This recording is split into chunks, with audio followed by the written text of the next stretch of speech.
we're so delighted to have this wonderful audience here this morning. Thank you for coming. I'm Susie Gordon with the city's Environmental Services Department, and I want to set a little background for you about why we're here today to, kind of have this community conversation. In 1999, the city of Fort Collins adopted a resolution that set a goal of 50% waste diversion for our community, so that the goal was to divert half of our waste from landfill disposal. And here we are 14 years later with good news. We're pretty much getting right in that range of diverting half of our waste from landfill disposal. Pretty exciting. But we also suspect that this isn't necessarily where people think that we ought to just stay, that this is not our final destination. And in fact, the City Council assigned the staff to work on a master planning project to help us decide what the 10 or 20 years should look like in Fort Collins. And so we are sort of embarking on a public involvement process here. It's a waste reduction and recycling plan. For shorthand, we've been calling it the Road to Zero Waste, but that will, of course, remain to be seen. After a few months of public involvement, we'll be going back to the City Council with our recommendations in November at a council work session, and then asking for them to look at it formally for adoption in December.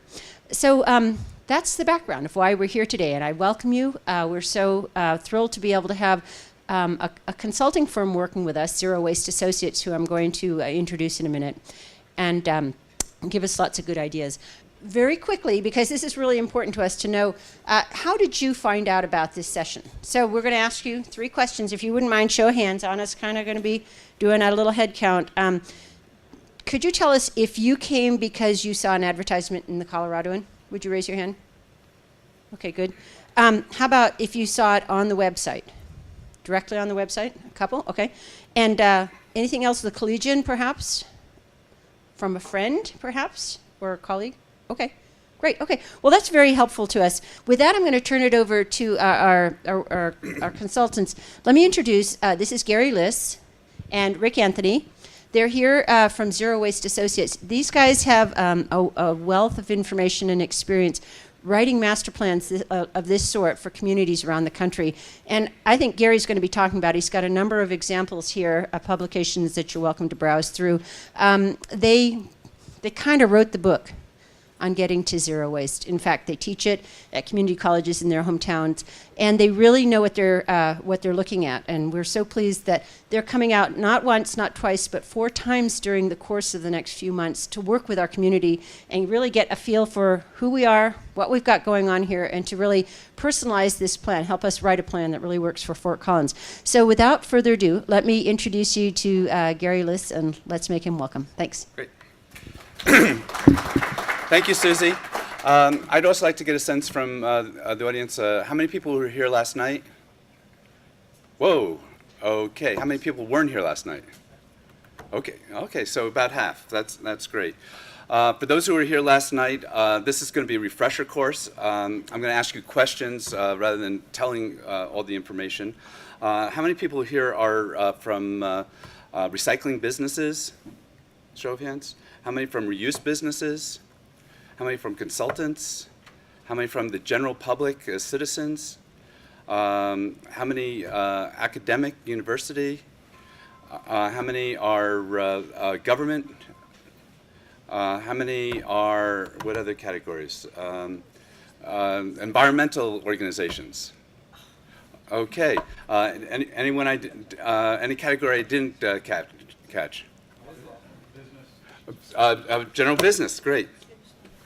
General business, fantastic. Okay, and sorry for that oversight, because the businesses are leading the way to zero waste as part of our message. And so it's really great to have a number of businesses here.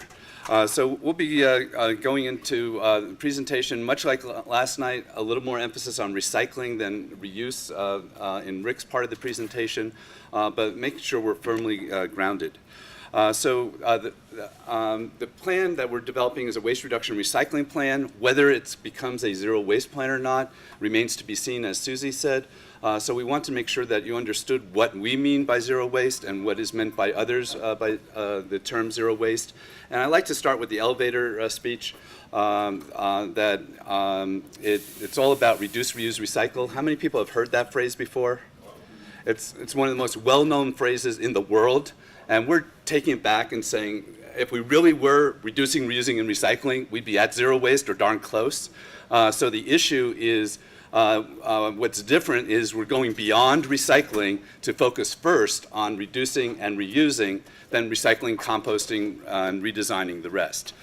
So that's the elevator speech. When people ask you, what is this thing called zero waste? It's just about reduce, reuse, recycle, but focusing first on reducing and reusing. There is a definition that the Zero Waste International Alliance has put together. It's on the screen, has three key components. One, that all discarded materials are resources. We don't want to burn or bury those resources, and we want to eliminate all discharges to air, land, and water. So that, by definition, are the goals of what is meant by zero waste by the Zero Waste International Alliance. And again, for a plan locally, many plans have adopted this goal as what zero waste means, and whether you want to do that here will be part of the planning process. There's a lot of connections between zero waste and other issues that are really drivers to zero waste. And whether you adopt the idea of zero waste or just a higher goal than 50% recycling, which is your current goal here in Fort Collins, these same ideas do apply. So the connections between zero waste and climate change are that landfills are one of the largest sources of greenhouse gas emissions. The majority of the gases are methane. Methane acts 21 to 72 times more potently than carbon dioxide in creating the greenhouse effect. So methane is 21 to 72 times more potent than CO2 in creating the greenhouse effect, 21 to 25 times more potent over a 100-year timeline, which is the timeline on which different alternatives to climate change actions are normally evaluated, but it's 72 times more potent in a 20-year horizon. And if climate change is an urgent matter, that underscores why getting the methane from being produced is really important. So for those who were here last night, where does the methane come from? Food waste and organics, right. So keeping those compostable organics out of the landfill is, if you go to cool2012.org, you'll find a bunch of information about that whole message. In addition, we like to highlight the wasteberg as a key part of this under the climate change, but generally about resource extraction as well. For every ton in front of us at the local landfill, there's been 71 tons of waste created along the way from mining, manufacturing, and distribution of products. And it's that 71 tons upstream from the point of consumption, which is, we'll hear the phrase upstream and downstream. That 71 tons created upstream, that is the reason we can't recycle our way out of this. We need to reduce and stop the wasteful practices. We need to be more efficient in how we use resources and be about resource management, not waste management. We need to reuse products and packaging as many times as possible, and then recycle and compost as much as you can. In California, we applied the EPA WARM model and found that if we recycled and composted all the remaining materials off the that were going to the landfill, it would be the equivalent of taking all cars off the road. In this area, we highlighted last night that we learned yesterday that over the last 10 years, your climate change initiatives, over 50% of all your climate change reductions in Fort Collins have come from your waste reduction and recycling activities. So congratulations to you on having that type of leadership and getting those types of benefits. In terms of the connection between zero waste and jobs and wealth creation and business creation, a lot of people don't realize that the recycling industry is as large as the automobile industry used to be. It's as large as the motion picture industry in California. If you had 10,000 tons of materials, you landfill it, you create 1 job. If you compost that amount, you create 4 jobs. If you recycle, you create 10 jobs. And if you reuse that amount of products and packaging, you create 75 to 250 jobs. So what we say, it's not just about tons diverted from the landfill, it's about the value of those materials that create the jobs that we can get from reinvesting those resources into local businesses, local nonprofits, local entrepreneurs. The latest study shows that 80% of all recyclables in America are exported overseas. 49% of all jobs in recycling are in manufacturing. We're shipping our resources overseas to have the high value added, higher wage jobs overseas rather than using those resources here. Zero waste is about changing that dynamic, focusing on how can we get those resources locally used. And organics is a good example where it's a huge opportunity that needs to be addressed, as we talked about the connection with climate change, and those are all local markets. Those are all local jobs that will be created. But we also talk about the need for doing RD&D. This is one of the largest industries in the world that has no R&D program, no research and development going on a industry-wide basis. So it needs to start here with the zero waste communities working together with the universities, colleges, think tanks, entrepreneurs to come up with new technologies, new approaches, new businesses, demonstrate those technologies, and take that on the road. When we met with the Council Futures Committee on Monday, we talked about the fact that the university here has increased its patents 150% since 2006. It's all about innovation, entrepreneurial activity that the university would love to foster. There's another opportunity to do that together with your academic connections. Drivers and benefits to businesses are huge. Every zero waste business has saved money. They save the most through reducing, the next most through reuse of shipping containers and returnable pallets, things like that. And then they save some through recycling and composting if the garbage rates have been structured right to give them those savings. They reduce liability under Superfund. They increase their efficiency. They reduce their greenhouse gas emissions. They get a marketing edge with their customers, retain their employees better. They can generate clean energy and save energy, and they do it in many places because it's the right thing to do, and it also helps reduce litter to the oceans and watersheds, which is one of the most visible examples of why people are upset about how the current system is not working correctly. From a community perspective, what community wouldn't want to give all those businesses in its community those types of benefits we just talked about? It's also one of the fastest and most cost-effective ways for communities to reduce climate change overall, like we talked about the benefits that have accrued here already. Creating green jobs, promoting local sustainability, assisting local businesses, promoting local food, nutrients back to the soil, and protecting the health of residents. Then, once you see all those benefits from zero waste, the question is, well, is it possible? Is it real? Is it attainable? And we say nature's the model. We've got 3.5 billion years of experience. There are no landfills or incinerators in nature. Everything's a resource or a shelter to something else. We also talk about learning from nature. After reduce, reuse, recycle, compost, digest, and redesign, if you can't figure out how to deal with stuff, I say, what would nature do? And there's lots of groups like ZERI, the Zero Emissions Research and Initiatives, and Natural Step, and Natural Capitalism, and Biomimicry that have focused to go beyond crushing and grinding as a sole way of dealing with our resources, and use biology, chemistry, physics, natural principles. The Nobel Prizes of the future are going to be coming in those areas. It's no longer what the Graduate movie said about plastics. The future is bugs, in my opinion. It also is about don't get hung up on the word zero. When we were first coming up with the idea of zero waste, we were debating, could we be so audacious as to call for zero waste? And the accountant, engineers, and lawyers said no. Eric Lombardi from Boulder said, well, why don't we say zero waste or damn close? And it's been a laugh line ever since. It got sanitized to darn close or pretty darn near in Texas. But the message is it's not about the destination, it's about the journey. When you're designing for zero, you're looking at everything and you're trying to figure out why is it being wasted in the first place? These are resources, many of which you've bought. Why are you throwing them away is the question. I like to say, who screwed up? It was not my job. My boss told me to do it. The state or feds told me to do it. It's always been done this way. There's lots of reasons why wasteful practices happen, but many of them can be corrected, and zero wasters don't accept the things as they are. They look to figure out how can we change the rules? How can we provide the right incentives? How can we provide the right direction, the right policies, the right programs, the right facilities to make it easier, better, and cheaper to do the right thing than to waste our resources? And the great news is that businesses are leading the way. They have diverted over 90%.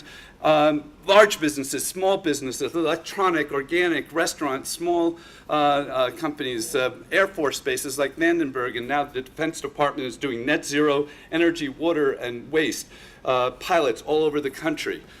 Each of these businesses have a story. I'm president of the U.S. Zero Waste Business Council. If you go to uszwbc.org, you can find PowerPoints from our last two conferences highlighting the business-to-business presentations on what they did, how they saved money by moving to zero waste. One of the examples I just heard about at a recent meeting was General Motors, who's not on the list, who saved $1 billion a year from over 100 factories, over 98% waste diverted.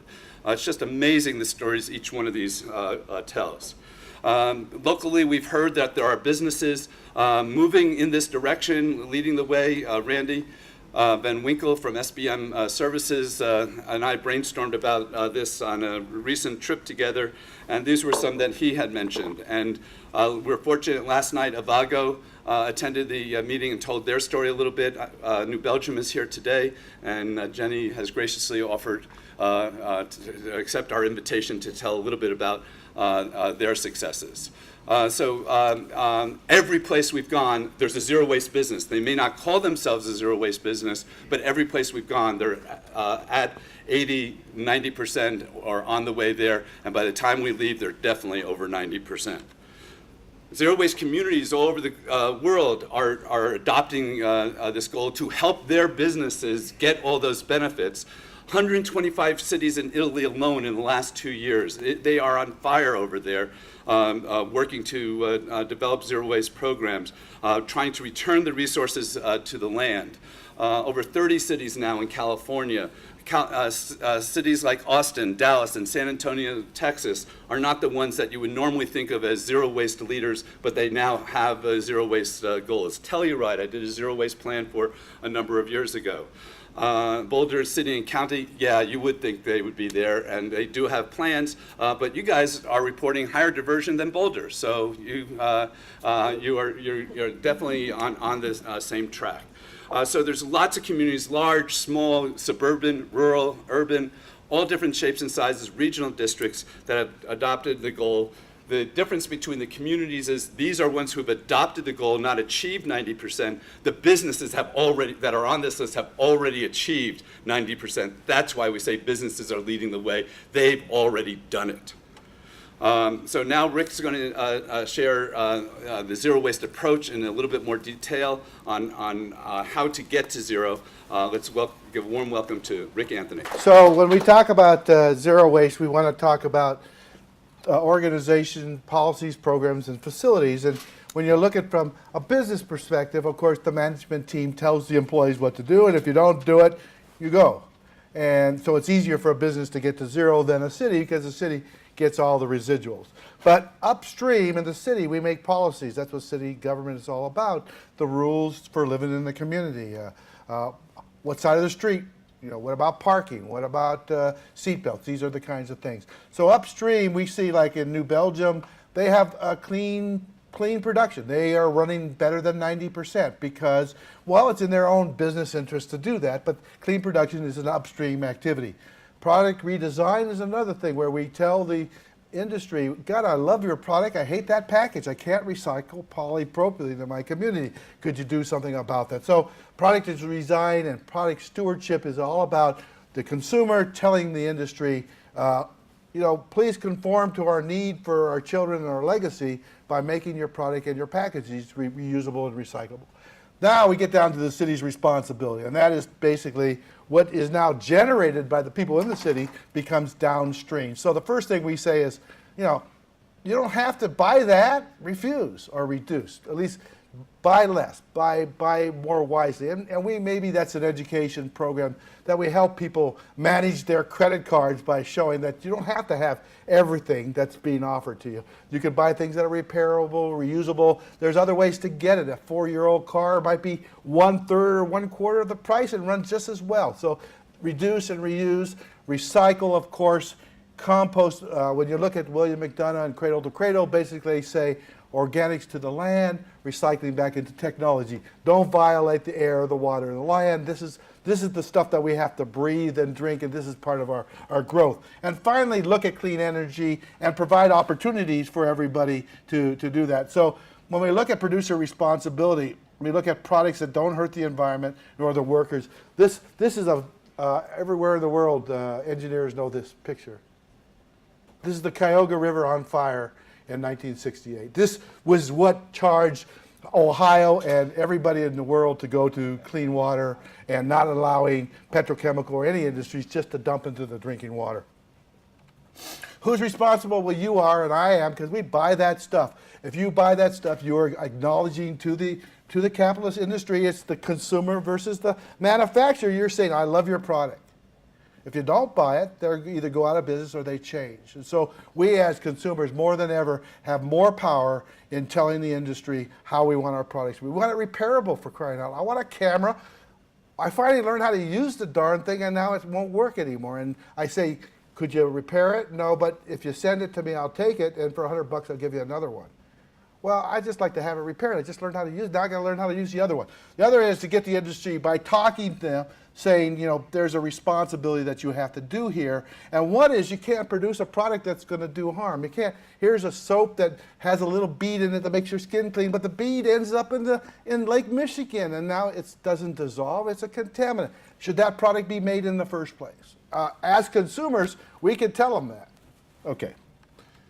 So I took the 137,000 tons of material that are being generated in the city of Fort Collins, and I said, I looked at their waste composition. We spent a lot of money in Denver looking at 54 categories of materials that are discarded, and then they did another study here that applied it. What I say, I'm a markets guy. It's a new world. There's more people than there's resources on the planet, and that ain't going to change. It's going to get worse. So then it's crazy just to bury them or burn them when you could sell them and make money because people want them.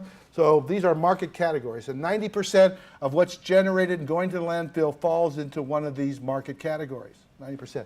And I'm sorry, I apologize, mea culpa, textiles, clothing, polymers, plastic, reuse, that's the reusables, chemicals, we know that, metals, glass, ceramics, these are things that crumble, rocks, things that you use to build with. They're all the same materials.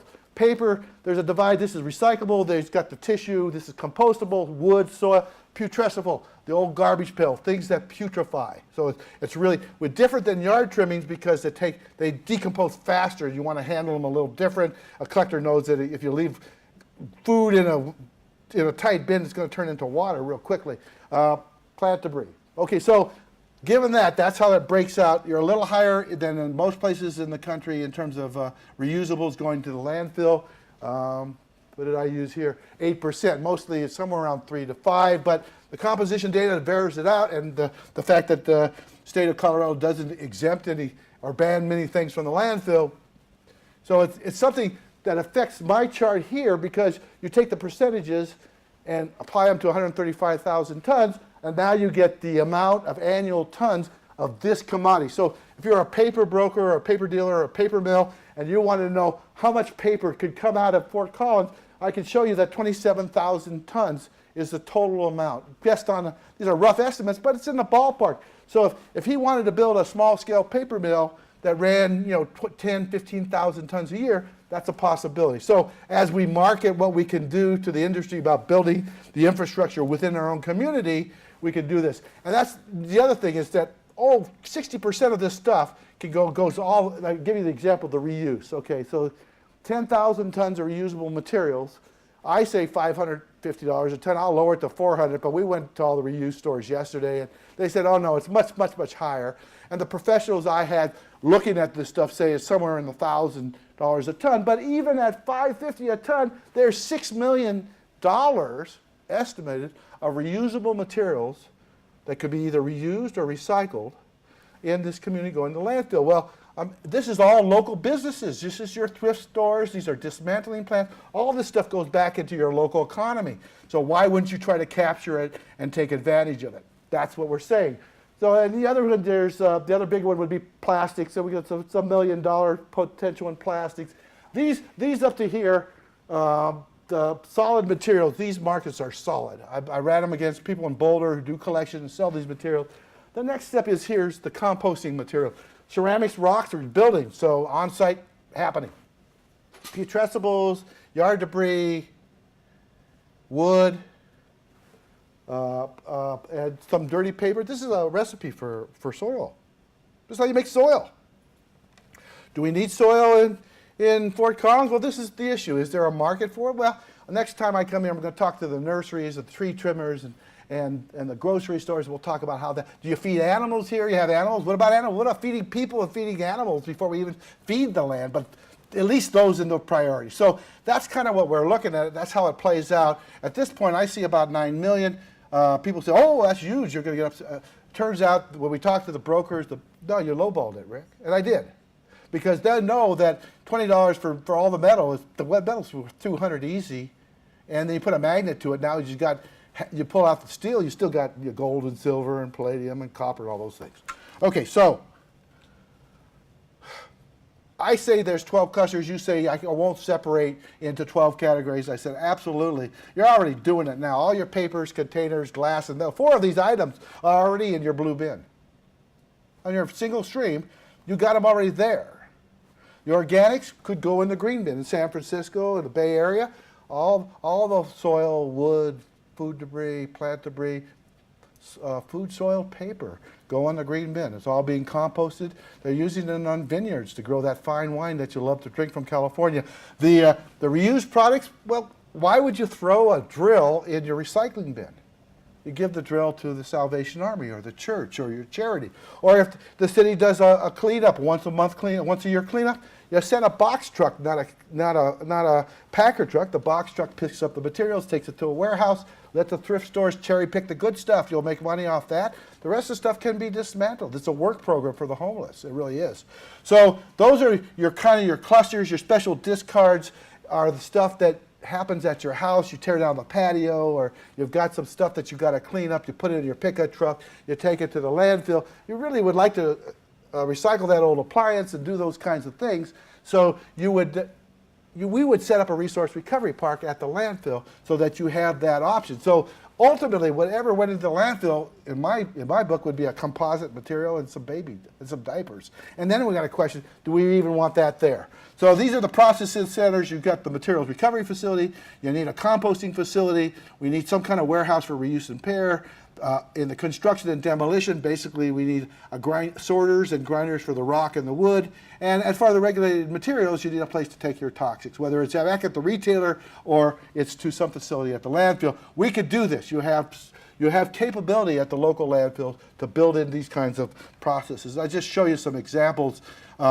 This is in Santa Monica, a small area in the middle of town. This is their materials recovery facility. This is the gold. The Long Beach State helped start this in 1970, still going on. It's a buyback center. There's always students making money taking their stuff. Any bin that you have has to have a sign, tell you what it is. And we just put one of these things in front of the landfill in San Luis Obispo, and it's just a flat, paved area with bunkers, and everybody has to go there first. And then 85% of the stuff that goes here goes right back out to market. The landfill loves it because they get the tip fee, they pay the workers off, plus the hole stays there forever. And that's what we want to do. That's the idea, not have to site another landfill. No street guy or building guy would ever take rocks to the landfill today, we can take them and we can put them right on site, we can grind them up and we can use them. The other picture I just talked a little bit about was the CRTs and television sets. We found that we could take them apart, sell the glass, sell the computer components, and make a profit out of it. It doesn't have to be a liability. These are valuable materials. You just have to understand what's happening here. So in England, this was a great job. I got to freeze my butt off for 2 months in the coldest part of the world by the North Sea.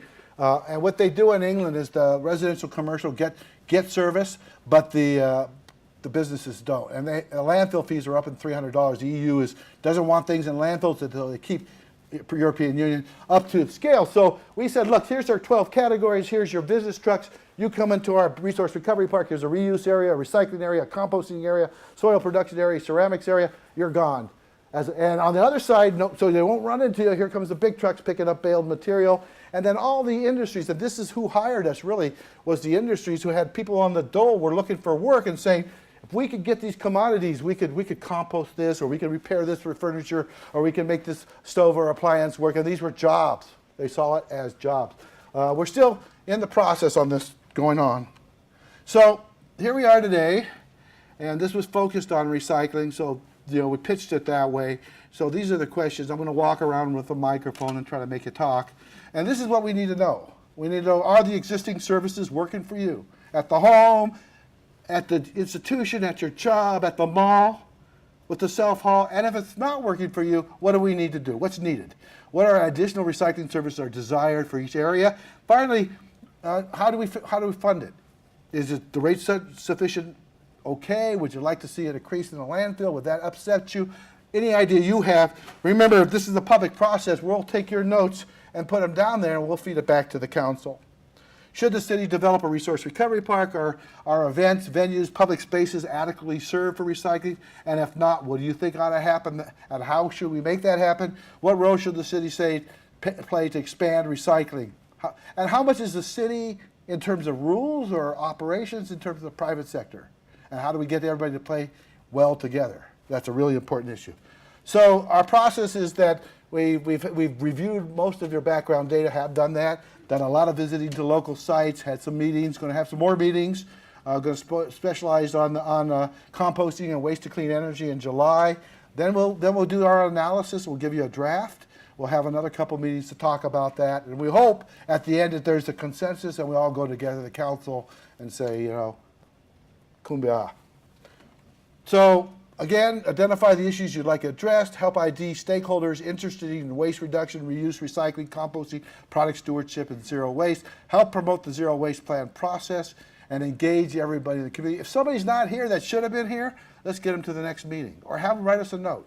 This is democracy. Let's make democracy work by getting people to participate. That's how we make changes. Pursue zero waste at home, at your own home, if you're going to see how well you can do it. I have my students sort into the 12 categories. It's amazing the epiphanies people have when they see how much they actually generate.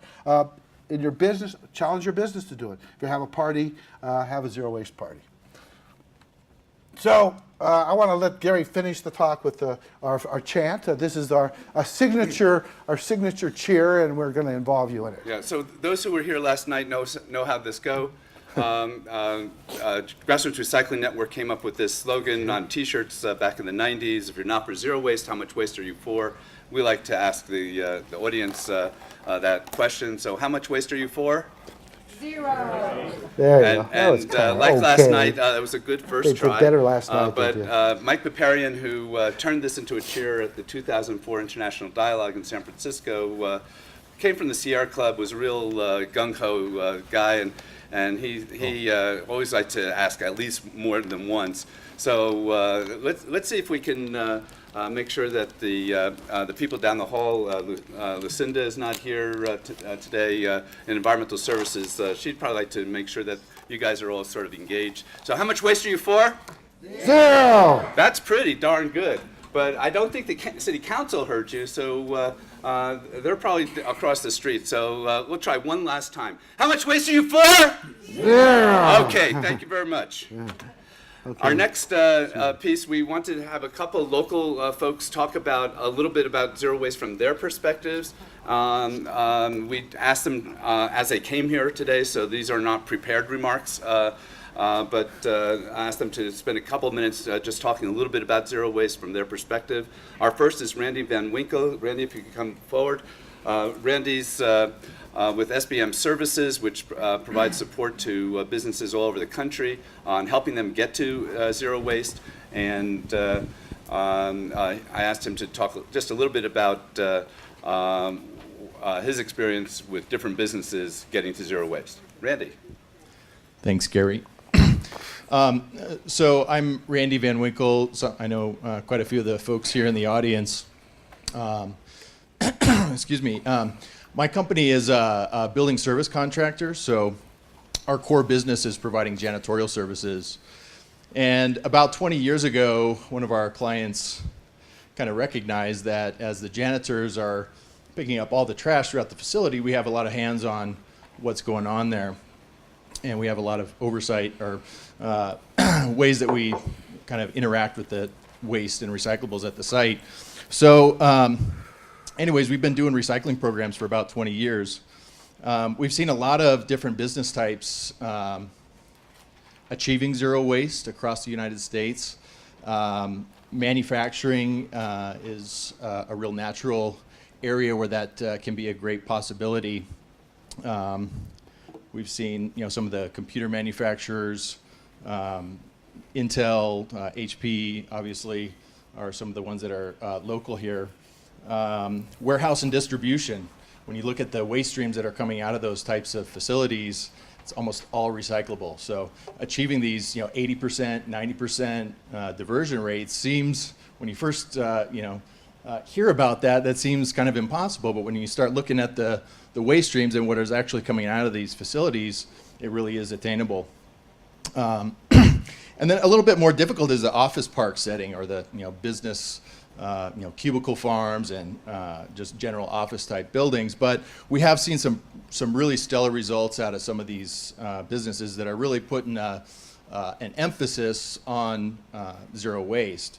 Microsoft has a huge campus up in Redmond. It's actually like a small city up there, and they have a great program. They're up over 80%, and they're trying to achieve 90%. But they've got, I think it's 13 million square feet and 55,000 employees at that site. So really, the way that these businesses are doing it is one of the members of the US ZWBC, Toyota, I forget the gentleman's name that speaks, Ryan. One of the things that he always says is to start by recycling some, then move on to recycling more, and then try to move on to recycling less. And that kind of strikes a chord for me in that, you kind of start with the low-hanging fruit.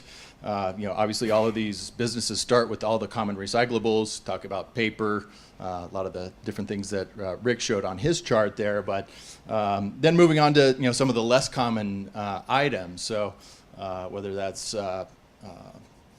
whatever is unique to that business and the waste types that they're generating, and then looking at really turning over every stone on these projects, and what's coming into the building has to come out. So kind of really figuring that out.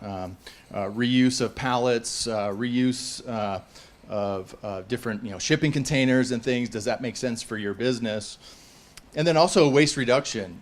Like I said, if things are coming in, they're going to have to go out. So we've seen businesses with junk mail reduction. I don't know if you've seen some of these programs where you can get junk mail reduced at your house.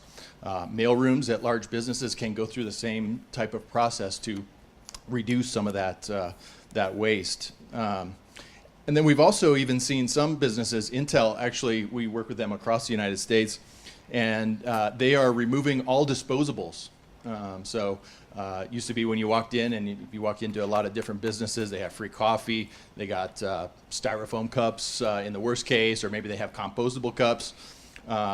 But that organization has actually said, no, we're not going to do that anymore. Same thing in the cafeteria. You go in and you want to order food at the cafeteria, they don't have a styrofoam clamshell that you can take that away with. So that's something that's important to them, and they're working towards zero waste in that way. Then I just lastly wanted to talk a little bit about cost savings.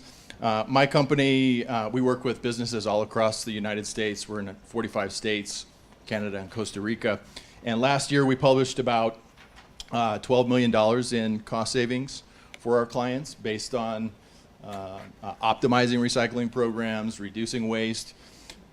Usually when we come in and we see, I walk into businesses all across the U.S. and I actually just last year walked into a 300,000 square foot facility that had one compactor, no recycling program. So it still exists out there. So a site like that, we can come in with 10, 25% cost savings over what they're currently paying easily.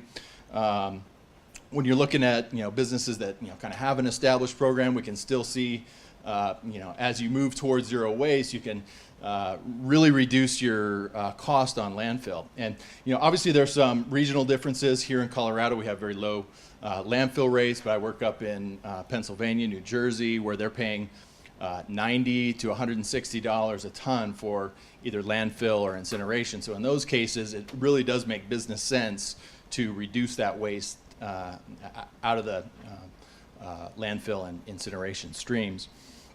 And a lot of times it's very simple changes, even going from, we had one client that was paying a lot of money to have their wood recycled. Most of it was pallets, and they had an open top container where they were just mashing down pallets with a skid loader, and we took a little bit closer look at that, changed it to pallet reuse program, and saved them like $1,500 a month. So just taking a real close look, like I said, overturning turning over every stone and looking at possibilities and opportunities for reducing waste. And just a last note here, I worked at a 750,000 square foot facility, fairly large facility, one compactor pull per month, and that was at about 85% diversion at the time.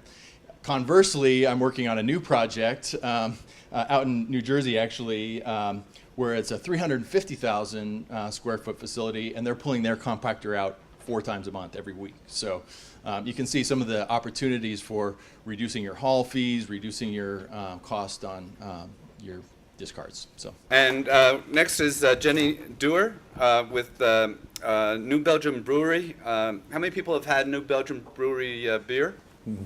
Okay, so you're in a friendly audience here, Jenny. She's with the High Maintenance Department, and again, she was asked as she entered here, so just asked her to talk a little bit about what they're doing at New Belgium with regard to this. So Jenny and her colleague Jen. Hi there. So yes, I was in the High Maintenance Department for about 8 years. I'm now the Waste Diversion Specialist. It's special.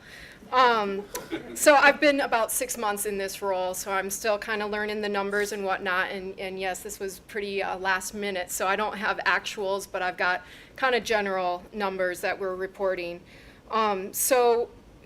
Last year we reported about 99.88% diversion rate. Wow. That includes all of our spent grain, our hops, sludge. I imagine most of you guys are aware of our water treatment plant, where we treat all of our processed water. We get a solids off of that is then land applied at some local farms. So when we use all of our process waste in our calculation, we see about a 99.88% diversion. We decided a couple years ago that it was important to remove that because those are really easy. Like spent grain, it goes to a farmer for cattle feed. The sludge goes to be land applied. We wanted to see what kind of waste we were generating as just being a business. And so when we remove those products, our brewing byproducts from our calculation, it drops to about a 94%. Which, yeah, is still apparently zero waste, but there's always room for improvement. And so, we're always looking at that. There still is a lot of contamination in all of our streams, actually. We have a pretty extensive recycling center on site that we offer for our coworkers to use. We've got wood, glass, plastic, that includes styrofoam, shrink wrap.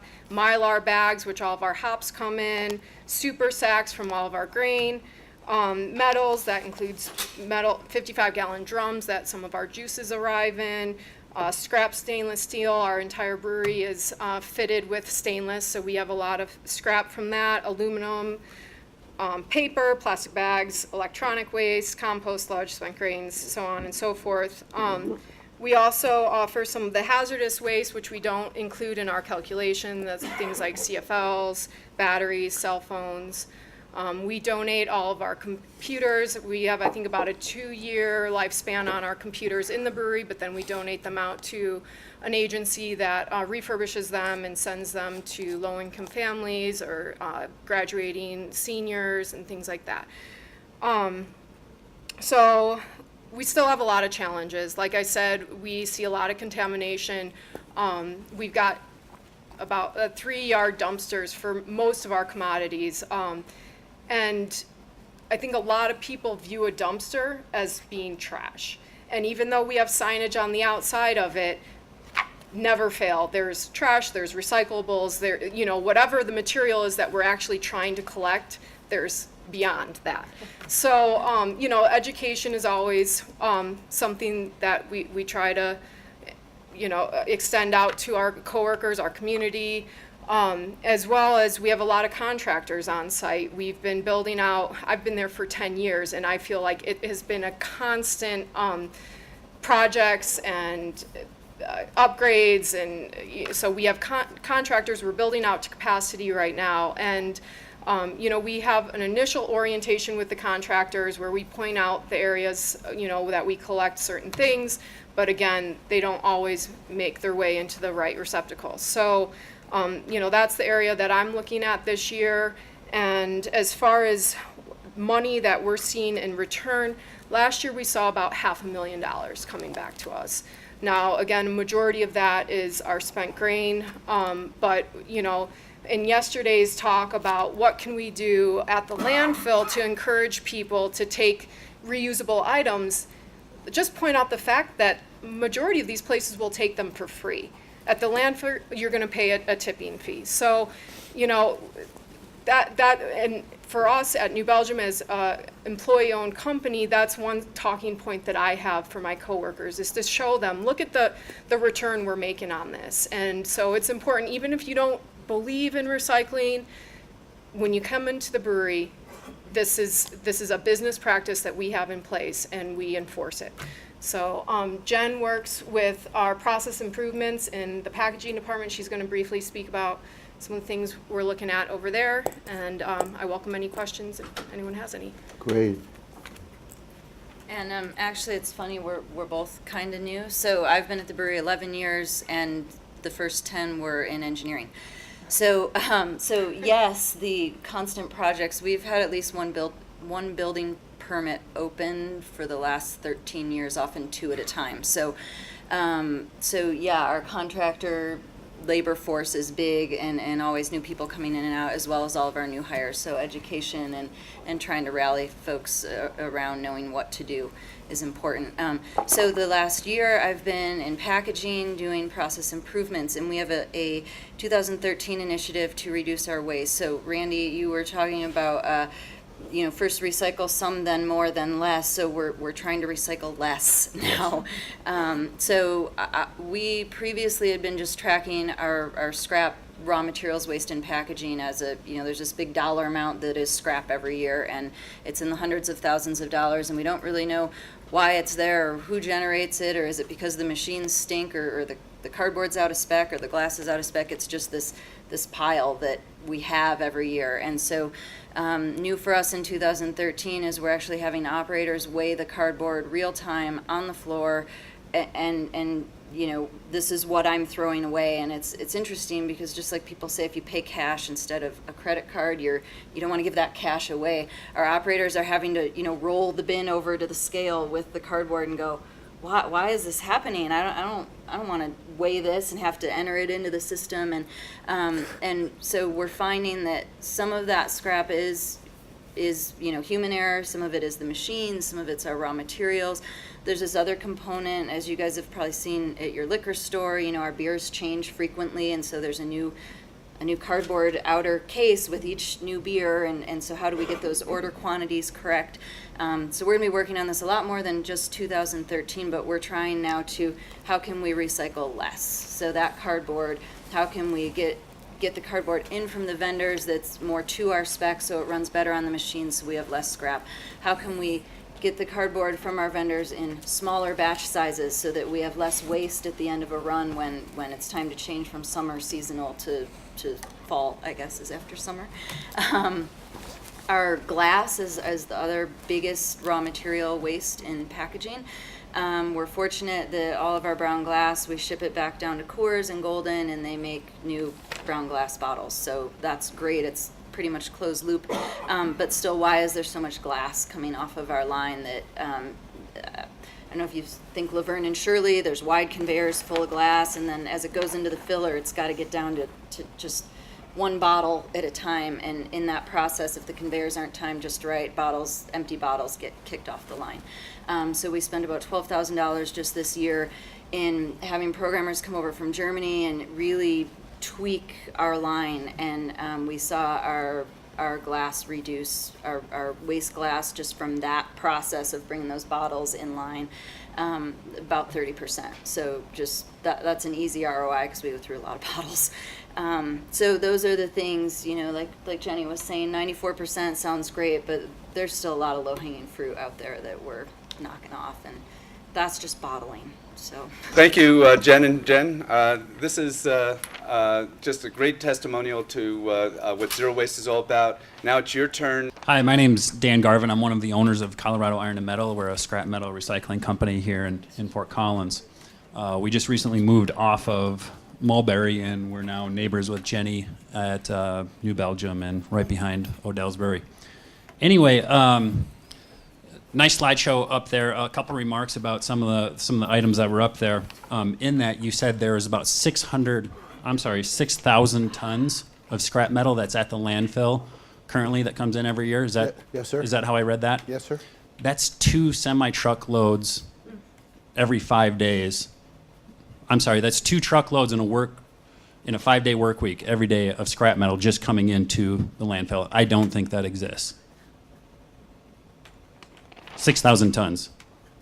That's a lot of scrap metal going into the landfill. Less than 5% of 137,000 tons that are buried annually. It's 5%. This is coming from a 54 sort in Denver, where they actually sorted it out into different kinds of metal categories and then a readjustment. We read it about. I'm sorry. Yeah, I'm still just having trouble believing He was that asking 2 me a semi loads a day worth of metal go into the landfill. Secondly, you had mentioned about exporting recyclables to other countries not really being good for the recycling environment, not being good for the economy. I disagree. I think it's great for the economy. It offsets the trade deficit. We've got container ships that go back to the Far East empty. Well, they got to go back with something in order for our consumables to keep coming in here. I know consumables is a nasty word when it comes to zero waste and everything. But really the number one point I think about all this zero waste is until you address the tip fees at the landfill, and in Colorado they're way too cheap, until that is addressed, nothing's ever going to change. So with that being said, thanks. I just wanted to say on a personal note, at home we used to get a fair number of bottles of wine, and for more or less the table type wine we switched to the boxes, and boy, that made it a lot easier to carry out to the curb. So our questions are the existing recycling services working for you? At home, at work, at the mall? Wine boxes. And the second question would be, do garbage rates provide sufficient incentives to waste less and recycle more? We heard a comment about the landfill fee. The third one, should the city develop a resource recovery park? Are events, venues, public spaces adequately served with recycling containers? What role should the city play in expanding the recycling provide service, education, outreach, incentives, new rules? Hi, this is this is Randy Van Winkle again. Just as speaking as a resident of Fort Collins, over the last 5 years or so, we've seen a little bit of an uptick in availability of food waste composting. I'm not sure if that fits into the recycling topic here for this part of the discussion, but would like to see that significantly improved.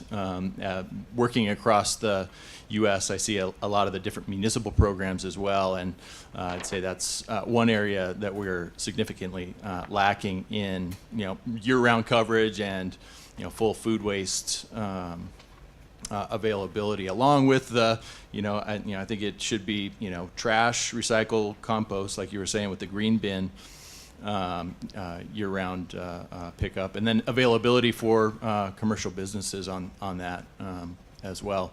I would say, just again, speaking as a resident of Fort Collins, that I think the pay-as-you-throw program is great. I moved from the full-size trash can down to the small trash can, saved a little bit of money, and felt good about that.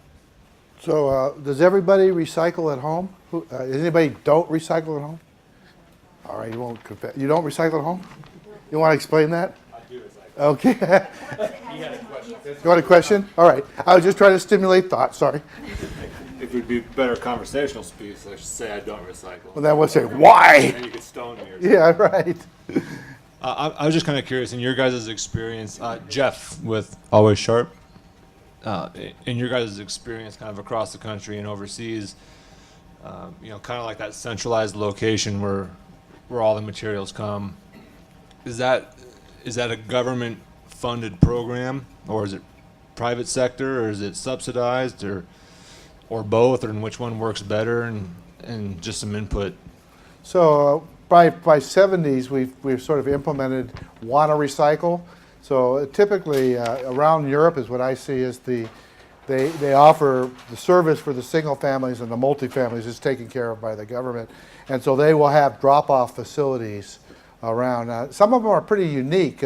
We think the best recycling center in the world we found was in Gothenburg, Sweden. And not only does he have a restaurant with organic food, but a thrift store, but they have personal sorters that will come out and help you sort your stuff. They have a dog that can sort materials, and so if you don't know how to do it, they have the dog show you how to do that.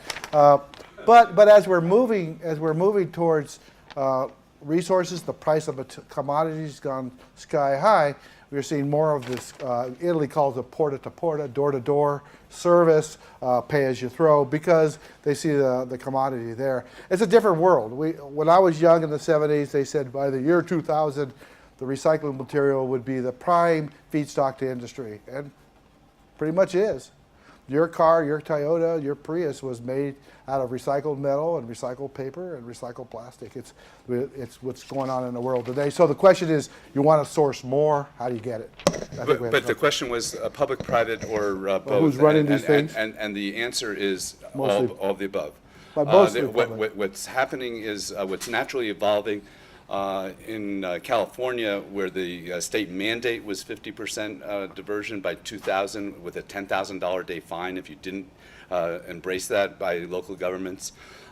Transfer stations and landfills are evolving into what we are now dubbing resource recovery parks. And because they're naturally evolving into that business model, we say, given that's the way it's going to go in order to get down the road, why don't we start designing them to do it right, to have the economic incentives, to have the traffic flow addressed so that trucks and cars aren't bumping into each other, to have the flow of the materials make sense, and the sharing of the equipment and all that. But it's public, private, and both. We talk about it in terms of it's like airports.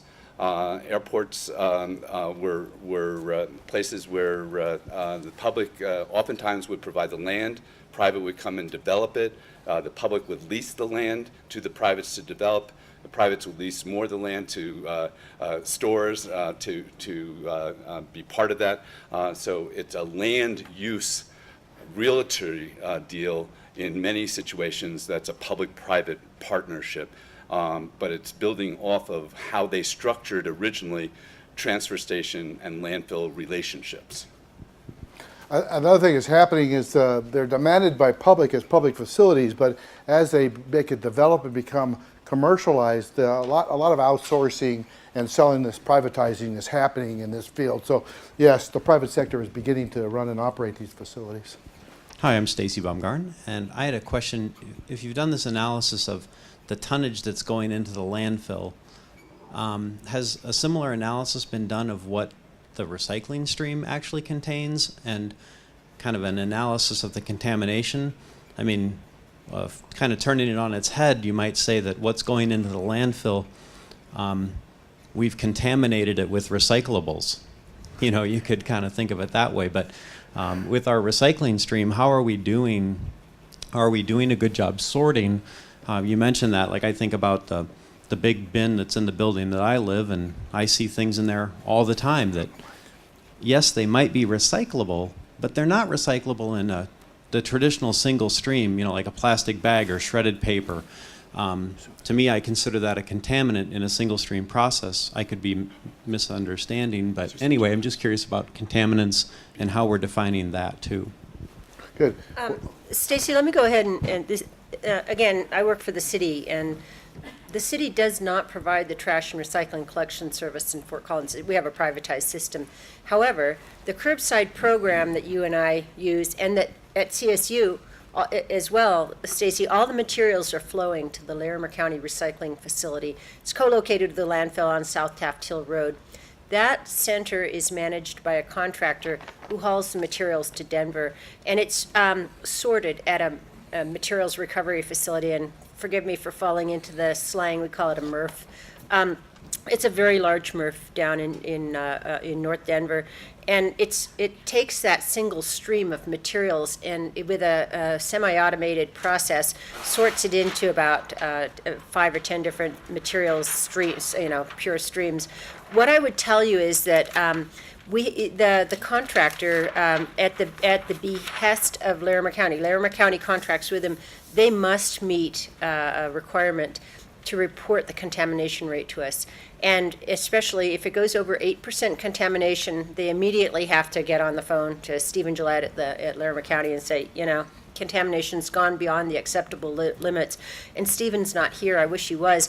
And I don't mean to put Steve Darris on the spot here, but the manager of the MRF in Denver is here. Steve, do you mind talking in the microphone a little bit about what you see coming in? There is contamination, Stacy. There's no question about it, and a lot of it's because we haven't done a good job of educating people about, for instance, shred. Very sadly, it just doesn't make it through the mill. Plastic bags, Steve. That's another common contaminant. People are misunderstand that is not accepted in the recycling stream. Do you mind helping us with that? No problem, Susie. Thank you. My name is Steve Darris. I'm with Waste Management. I run the residential single stream MRF in North Denver. It's called Franklin Street. It's on Franklin Street. We are a contractor with the Larimer County facility. Residue in the single stream is a big problem for us. One, it affects our operation of our facility. As Susie mentioned, it's an automated facility, and education's the key to let everybody know what can and cannot be put into their residential single stream toter at the curb. Some things can shut us down. Christmas lights, you know, you shred our facility, and you need to remember that each facility is designed differently, different times, different technologies, different capital put into it to get what we think makes the most profit for us as a recyclable commodity. That changes, you know, with modifications and additions to the facility. But shred plastic bags don't flow through our facility very well. Glass does not flow through our facility very well. We're not designed to get those things out in a commodity that has a sale value to it. So I guess to answer your question, educating what can and cannot go into that dumpster or that single stream, either on a commercial level, because we have another facility that's a commercial facility in North Denver, that primarily takes dry waste. Dry waste is OCC, cardboard, office paper, special commodities that are source separated from many other companies in this room, that when we get them, we don't have to put a lot of time into separating it out. Residential single stream, I mean, I have a list here of things that people really don't think about, or they think may be recyclable, but really cause a lot of issues when they go through our facility. And these are on Larimer County's website, and I believe they might even be on the city's website. plastic bags, styrofoam, video cassette tape. It's plastic, right? You think it's recyclable. It's not, because when it breaks open, all we do is have miles of videotape. Plastic film, food and yard waste. We're designed and permitted to run a dry facility. We can't have liquids, we can't have food waste stored in our piles and running across our lines. We have employees, and we employ over 100 people at our facility, and those people need to be safe. Food in the recycle is not safe. Medical waste, of course, isn't safe. Sharps, syringes, wire cords and rope, they get caught in all our equipment. Textile, clothing, carpet, foam, single stream can't go in. If it's source separated by somebody else, it definitely can be recycled. Aerosol cans that are under pressure, they cause fires in our balers when we compact them and there's a spark associated with it. Soiled paper products were discussed. Construction debris, bricks, motor blocks, things along those lines cannot go in the residential single stream. We talked about recycling glass. Anything that has a different melting point than a regular bottle cannot be recycled. If it's a ceramic cup, plate glass mirror, plate glass window has a different melting point than bottled glass. So hopefully that answers your question. And while you're passing that, what I believe I heard was 6.7% was the current contamination rate, residue rate that Stephen Gillette reported yesterday to us. In terms of the composition of the types of materials in that, that's a really good question for us to take a look at. Typically, the big issue with contamination is if you've gone over 10 to some MRFs, material recovery facilities, have gone to over 40% contamination rates, residue rates. That's if the cities haven't held the line, held a standard, then MRF operators may run their lines faster, not have as many people on the sort lines, may not have as much equipment. So holding the line with the standards is a really important part of that, and what I heard from Susie is you've done that here. So in terms of meeting the basics of residue rates, it sounds like you're doing pretty well, but as far as additional information in there as to what the components of that are, we certainly could follow up and try and get that information. And I think that's the direction I'm leaning, where there's never a disagreement that we all need more information and education.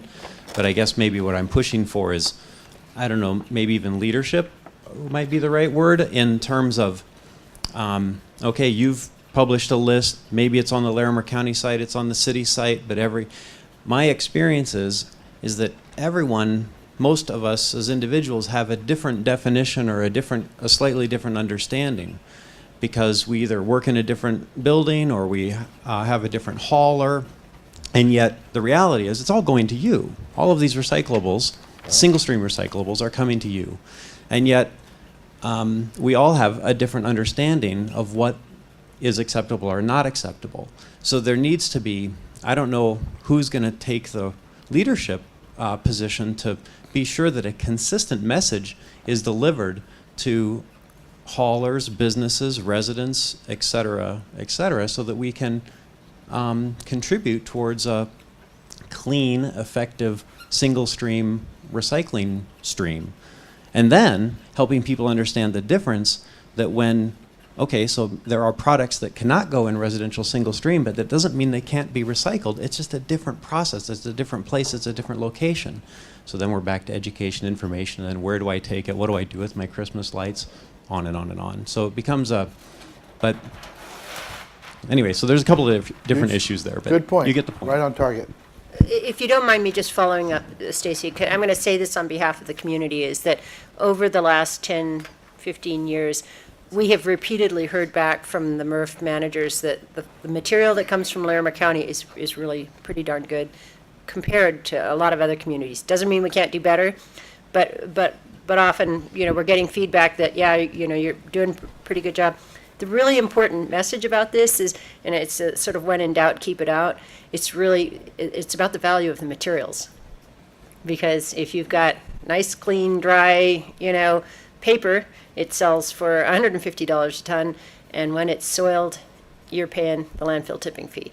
If you put in that ceramic cup or plate and it gets in with a glass, a piece of that, it can completely flaw the glass manufacturer's process when they go to make new bottles. So that's the big message. This isn't just and this is what I tell people, it's not just about feeling good about what you're doing. It's really about making sure the economics of this work and to keep the value of the materials up as high as we can.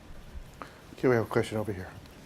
Hi, my name is Jan Harrison, and I am a resident of Fort Collins, but I also work for the school district, and specifically at Rocky Mountain High School. And we've been trying really hard to improve our recycling system there. We'd like to start composting. I know that we've talked to the school district quite a bit about wanting to be a composting school, and for some reason there's a hang up to how many schools can compost. There are some schools composting here. So I'd like to see that expanded. I think all schools and restaurants, it kind of gets back to this leadership idea, like how come I can go to a gas station and watch somebody unload all the bottles and glasses out of their car into a trash can? Like, I don't understand how they could do that anyway, but there's no recycling bin there at the trash can, at the gas stations where they sell all these bottled goods, right? So that seems terrible. The movie theaters don't have any recycling. There's just all these businesses that have no recycling, and I don't understand how that's allowed. I don't think it should be, and I also think that the schools and the bigger institutions in Fort Collins should be required to not only have a very sophisticated recycling system, but also a composting system. The hospitals, all the big institutions. So I guess I'm looking for us to get a little bit more draconian somehow, and I don't know if that's by raising the rates at the landfill or how it gets done, but I'd like to see it get done. And then just in my own home, I have a compost pile, which I am pretty terrible at really managing, and it would be a lot easier for me if I had a bin to put my composting stuff in and I knew somebody could really handle it well. So I'd like to see that as a easier option too. Great. Thank you for saying all that. My name's Matt Gibbs. I'm a resident here at Fort Collins. I also am the environmental planner for the ClimateWise program, which is a City of Fort Collins carbon reduction program, a voluntary business-related carbon reduction program. As a resident, I want to echo, I think someone had said, I'd like to have a green bin service all year. That's true. I literally have stacks of sticks and piles of stuff that I can't compost in my backyard because of its bulk. Right. And I only get service, 5 months a year. And so it'd be nice to have an expansion of that. And that's probably up to the private haulers, but it's still something that I'd like to throw out there. And then as really a resource for the citizens in my position at the city, I'd like to just echo really a leadership piece that we've already heard a couple of times here. And I think it needs to come partially from the city, but I don't know that the business community is really pulling their weight here. Those that are leaders in waste reduction, that are doing what they need to get to a zero waste, 90% or more diversion rate, are not doing a good job of helping others understand why this is the best business case and scenario for them. And they're not sharing those lessons learned. Via our program, we try to foster those relationships, but a lot of this is on the businesses, and it's not necessarily proprietary information. And it goes up and down the line. It's all the way from waste management, where they're actually sorting the materials at their other recovery facility, with the dry facility, all the way down to the mom and pop businesses that are struggling in Old Town to even find a place to put a recycling bin.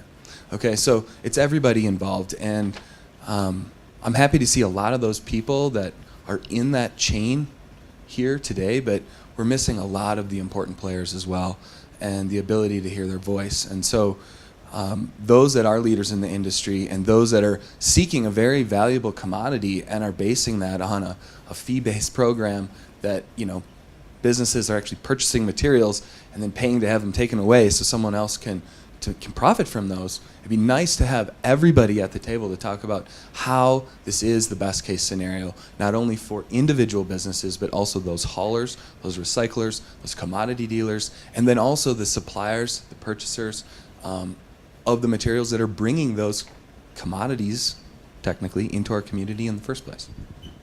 Mike Prusnick, Fort Collins resident for about 12 years, local small business owner for about 5. I think the discussion from the gentleman's question in front of me, for me, really emphasizes the fact that we need to move a little bit more aggressively towards the reduce and the reuse and away from the recycling. It emphasizes a lot of the problems there. And then from a residential point of view, in the pay-as-you-go ordinance, I see there's 2 parts to that. And the first part is the move from the 10-gallon tubs to the 96-gallon single-stream bins. And I think that was a great move. That really helped me out a lot personally. But on the pay part, every time I hear about increasing tipping fees, it kind of worries me a little bit, because for my family of 4, I fill my 32-gallon bin about every 3 weeks. And so really what it means is I'm paying for a 32-gallon bin every week, but I'm only using about a third of it. And it's based on volume of the container, not actually what you put in it. And so I have a little concern about moving towards higher tipping fees without looking at really the people who are generating less waste, really actually getting them to pay less, and really getting the people who are overflowing their 96-gallon trash bins every week to pay substantially more. Thank you. I'd just like to respond to one of the options that we'll probably present as a option for the city to consider is the idea of every other week collection, and probably an associated reduced rate with that. In a number of communities, they've used that as one of the tools for trash. If you're collecting food scraps and the putrescibles weekly, you don't have to collect the trash, the garbage every week, because it's no longer garbage, it's either rubbish or trash by definition. The other thing I was hearing you say, tipping fee, were you talking about garbage rates or tipping fees at the landfill? I wasn't clear what you were saying there. Well, maybe there's a little bit of confusion on my part in the terminology, but I guess the haulers pay the tipping fee at the landfill, and then they pass that on to us in one form or another in terms of our local rates based on the 32, 64, and 96 gallons. So I guess specifically from my case, I'm talking about what I pay to my hauler to pick up from my curb, but that other tipping fee will get passed on to me at some point, I believe. My name is Phil Friedman. I'm a citizen also on the Natural Resources Advisory Board, but just here, I guess is wearing both hats. But my question is really more as of a citizen. I think having been a person that has been strived to recycle for as long as I can think, even when recycling was almost non-existent, when you had to bring your tin cans and aluminum cans down to a local spot here, which actually we're probably pretty close to sitting on that original recycling center. The system that we have now, I think, is working really well. It obviously could be improved, but anything can be improved. But when you think about what the original recycling capabilities were or capacities in the city and what they are now, it's on another galaxy. One area for me as a single-family resident using recycling is I would also echo the gentleman there about my trash can. I have a small trash can. I'm not sure of the size. I think it's the 40-gallon size. But I probably only need to put that out every other week because of the amount of recyclables that go into the other bin that also goes out every other week. And sometimes that one's overflowing, which is a good problem to have. And the trash can is hardly ever overflowing, and usually it goes out with one bag in it and maybe 2 bags. So I think that would be something really worthwhile looking at for people to have the option of putting their trash out every other day, every other week rather than every week, and having a commensurate reduction. But from the recycling standpoint, I pretty much know what should go in the bin and what shouldn't go in the bin, and if I'm in doubt, I keep it out. But the one area that I think has always confused me is the plastics. We're told in our little flyer that we get from our hauler that any piece of plastic that's a 1 through 7 can go into the recycle bin. Well, there are some 7s that are PLA that are actually compostables that really shouldn't go in the recycling bin. So of course I don't put them in there, but I'm sure that some people do put them in there. And I'm not sure whether they can actually go in there. The other question I have about plastics, which I think probably confuses many, many people, because there's so many different kinds of them as opposed to glass, which, glass jars and bottles, there's only one kind, is that when you have a tub or a bottle or a container that's 1 through 7, it's pretty easy to decide. But if you go buy a pair of socks and it's on a little plastic hanger at the store and that thing has a little recycling logo on it and it says it's a number 4, you kind of scratch your head and you go, well, this is a small piece of plastic. Can I put that in the bin, or is that going to foul up the works? And so that's an area that I think we could use some education on in the plastics, because many of the other recyclable materials are fairly no-brainers, not total no-brainers, but newspaper is newspaper, cardboard, corrugated is cardboard, paperboard, but plastic is tough. And then the one other comment I have is about the public recycling bins that are both put out by governmental institutions such as the city and Larimer County, CSU, the school district, and private ones also. Oftentimes I'll go buy one of those with a bottle or something recyclable in it, and I look at what's in that bin and I say, if I put my recyclable in that bin, the whole thing is going to wind up going to the trash to the landfill, because of what's already in there in terms of trash. I just experienced this weekend down in Aurora. I was in a public building, and there was a nice recycling bin, and half of it was filled with trash, and the other half was filled with recyclables. And I said to myself, that's all going to the landfill. So I took my recyclable and I put it in the car and I brought it back home with me. So I think here in Fort Collins we need to have a really strong effort at educating people in those public recyclable arenas, because if we want to try to recycle on a public basis outside of a home or a business, we have to, somehow people have to understand what goes in there. And I don't know how to do that, but that's just a suggestion. Great comments. There's at least 3 people who could talk to this. As far as the hangers, we are recycling 1 through 7 containers. Okay, so a hanger is not a container. It's really simple when the triangle's on the bottom to tell you what it is. But you'll see number 4 on a lot of plastic bags. We cannot handle plastic bags. Can they be handled separately, as they are, I believe, at your drop-off at this time? Yes, there's a potential market for that. So containers is the key. Thank you. I'm Anita with Waste Not Recycling, and Waste Not is working on a lot of projects, and one is being able to recycle harder to do things such as plastics.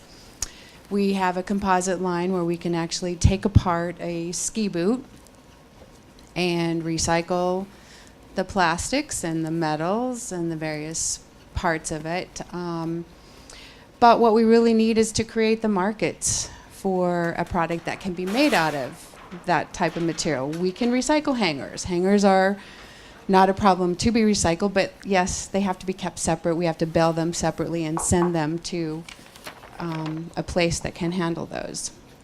So market development is really what we need, because business will react to consumers. And so if you buy recycled, you're helping to create a market for us, and we can recycle more. And I really have to say this one piece, that we just need to go further upstream in so many ways. And the biggest thing that I see right now that's just like driving me crazy, and has been for 20 years since I read a paper on the subsidies that compete against recycling, they still exist. So 100 years ago, we wanted to industrialize this country, and the government made these laws that helped to create subsidies for virgin extraction of resources. Well, can you believe it? We still have those same laws on the books, and it's the 100,000-ton gorilla in the room that none of us want to address. But if we did address that, we might not have so many holes being drilled in our planet and so many chemicals being injected in them, and we would have better markets for recycling, because the materials that we all collect and want to recycle more would be worth more, because we wouldn't be competing against the extraction industry. So, yeah, I mean, there's just a lot of issues, and comments are great, but that's one big thing. I'm Todd with Waste Not Recycling. And I heard some really great questions, Stacy, talking about contamination, and I know that just from other discussions about the study that what we're going to find is that the majority of what's going on here is the organic part of this stream. And I think there's some numbers out there that are going to represent 50% plus of the total volume being organic in nature. So I want to bring a couple things to bear on that, just in terms of planting some seed of thought here. One is that in the way that we collect and deal with these things, I would encourage the group to look at the way that we collect food waste, because there's a really efficient collection method already in the ground in this city, and it's our wastewater treatment plant. So really, we're collecting food waste and putting it into a separate bin and asking a big diesel truck to drive down the alley and pick it up at the back of a restaurant so they can haul it 60 miles to be processed and haul it another 60 miles to be composted. And a great percentage of what is going in that truck is water. And yet I think you'll find, and I certainly not talked to the wastewater treatment plant, but I think you'll find that they're ready to accept that. They would love to have that food waste right down in the sewer. They'll do a much better job of collecting the methane at the wastewater treatment plant than we will at the landfill. You guys heard the presentation and the discussion about what a problem that creates. But we seem to just kind of miss that point, that we already have a really great collection system for food waste. The other part of that I would encourage is really a hard look at whether PLA or biodegradable plastics make any sense in the compost stream at all. I've had the privilege of traveling domestically and internationally and looked at a lot of different compost facilities in a lot of different places. And guess what? When it hits the front gate, a lot of them will simply take out plastic. Do they care if it's biodegradable or not? Nope. They need it out of the stream so that they can do a great job of composting. So they're going to pull it out and put it in the landfill. So the thought that creating some type of biodegradable plastic is going to help the compost stream is something I think we need to look really long and hard at. It doesn't. The plastic doesn't provide any value to the compost itself. I think that the second big gorilla in the room really is the organic stream in the city of Fort Collins waste. Then we should really be looking at ways to do a better job of getting that out and ways to deal with it. There's no local answer for this currently. I mean, where should we be composting? Where should we be dealing with this? And I think this is, absolutely the question that needs to be asked. I would agree with Dan about something too on some of the data.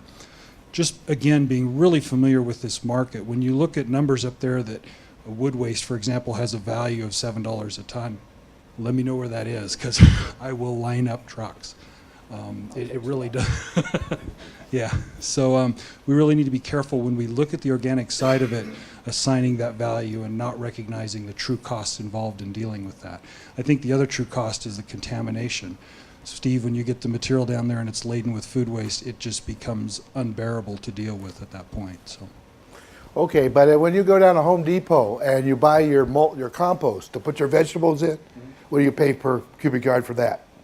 My comment in return to that is that somebody behind the scenes is incurring $50 to $70 a ton in costs that aren't being represented in this model. Yeah, but if you looked at the finished product, whether it was chipwood or topsoil or humus at a finished at a retail outlet, it's way more than $7 a ton. Well, but all I'm saying is this is a recipe that if you had a grinder at your property and it all came to you, you could grind it up, put it in a windrow, turn it, and sell it. And there's a price at the end that covers it. Otherwise, it wouldn't happen, right? Yeah, the price that they're selling it for, they're getting paid on the front end. So most of these folks are charging a pretty dramatic tip fee to take that wood. And I think there's some other questions. When you look at a resource recovery park, you need to really think about, are we going to process those materials on site? Right. Or are they going to be reloaded, rehauled? What are the costs of doing that? All of that plays into the equation of true value of those commodities. So, and the food for thought, and I like the idea of the sewering part of it because there's a water issue here. But the other part is, what do we flush down the toilet? Jim Smith with Always Sharp. I hear that the food waste almost from everyone. Yeah, it's a big issue. And so my question would be on the food waste as far as the 30% or whatever that would be, and the costs associated with that, and what would be the savings, or what would be the value of that 30%, a savings of 1%, 5% on a dollar-wise? What is that? So in the composting field, the highest, best use is the food itself. It's got all the nitrogen in it. The yard material is more a bulking agent, but together it makes a soil amendment that's very valuable. I mean, in terms of either, you can say petrochemicals, and you say, are petrochemicals going to be the way of the future if oil goes to $200 a barrel, or are you going to want to take advantage of what you're generating and put it back into your soils?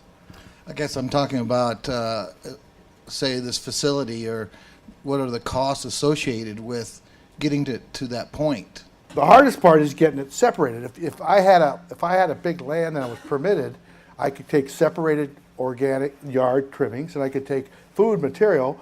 I would grind them up in my tub grinder and put it in a windrow and turn it, and I would sell it. In San Diego, we have 200,000 tons a year of this material that we're doing right in the middle of the city with windrow, and they're selling every bit of it. They're selling it to local farmers and to the wild animal park, the zoo, the people who are doing the drainage because they have to have mulch and compost to deal with the erosion issues. There's a lot of value to this. There really is. The issue here becomes is how do we get it?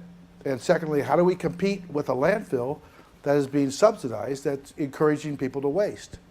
If you have a $17, $20 tip fee and it costs you $30 to compost, well, yeah, naturally you're going to flow to the landfill. What does that say about tomorrow, your children, your legacy?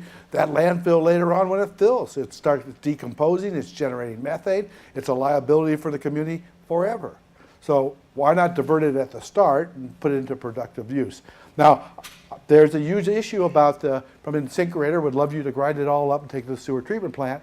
The issue is if the sewer treatment plant has to treat all this stuff, there's a limited amount of flow that can go into it. So if you're a growing community, usually they'll say, oh, now take that organic out because we want to have more flow, because we just want wastewater to go through that plant. So it's an issue about growth. It's about whether you need a sewer treatment plant. It's a matter about what people are putting down the drain, really. But what is the cost to the city for that landfill?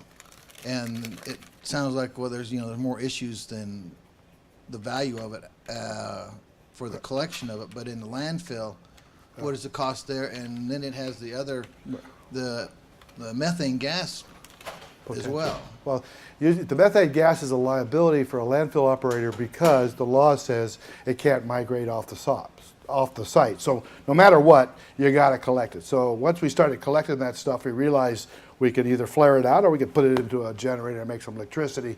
And in the old days when we had boycotts and 10 cents a kilowatt hour energy, these were valuable things. It really was. As a landfill operator, what I found in San Diego was that if I lowered the price on the yard material, that is, say I charged 30 for general trash and changed it to 10, all the haulers loved me because they make money door to door collecting that stuff. They'd take it into us, we'd hire a guy to grind it up, and we'd let it cure, and people were coming to us to get the material, literally. We never had a problem getting rid of it. We never did. What we'd like to do is then run it through a trommel, get the lights and the heavy, compost the lights, and look at the heavies as maybe biomass or something like that. Most landfills have a requirement for closure under the federal law that they have to put 2 feet of cover over their final liner. Now I say, Stephen, where are you going to get that cover? Where are you going to get it? It's not if it's coming in that material, why not have a composting facility right there at the landfill so when you're ready to close that particular part, you have your cover already ready there for. And here's the last piece is that as a former county operator is like when that landfill closes, they had 40 closed landfills in San Diego. They put $100 million when they sold the system out to take care of those closed landfills. 10 years later, that money's gone. Where are they going to get the money to deal with all these closed landfills and the fact that if you don't take care of them, they crack and open and methane spews out, they leach in the landfill. So my sense is, gosh, we shouldn't have done that. We should have probably, for the very first, said all organics had to be out somewhere else, never put it in the landfill, never add that water to it. The idea of a landfill as a generator, well, I don't know any system that does better than 30 or 40% SES will say if it's a modern gas control system line and they're actually sucking it, they can get 70%, but there's maybe 1 or 2% of the landfills in the nation that can even get to that capability. Thank you. Randy Van Winkle again. First, I have kind of a heckler's question and then a couple of comments. Regarding the 6.7% residuals, does that get deducted off of the recycling rate? You know, I think we have not been doing that. It would be a very good practice for us to do that. It would be a little, we'll have to calculate what our percentage from Fort Collins, because we're not the only community using that, the Lemmer County MRF. So we'd have to sort of figure out a proportionality to that. Yep. And we just discussed this at the development of the American National Standards Institute for Zero Waste Businesses, the whole issue of documentation of how far down the line, if for a business saying they're zero waste and they're diverting X number of tons, do they have to get documentation from their recyclers of what their residue rate and reflect that in their numbers? Do they have to find out where those processors are then shipping it to? There's a secondary residual rate too. So you have bales of 3 through 7 plastics. That how much of that gets used? Right? Exactly. So in terms of what generally has been done, the residue rate has not been included in overall reporting a diversion rate. So comparing yourself to other communities, it's probably apples to oranges. In terms of really understanding what you are doing, it will probably be a best practice for the future as we refine these things and go after more and more of getting the highest and best use of the products.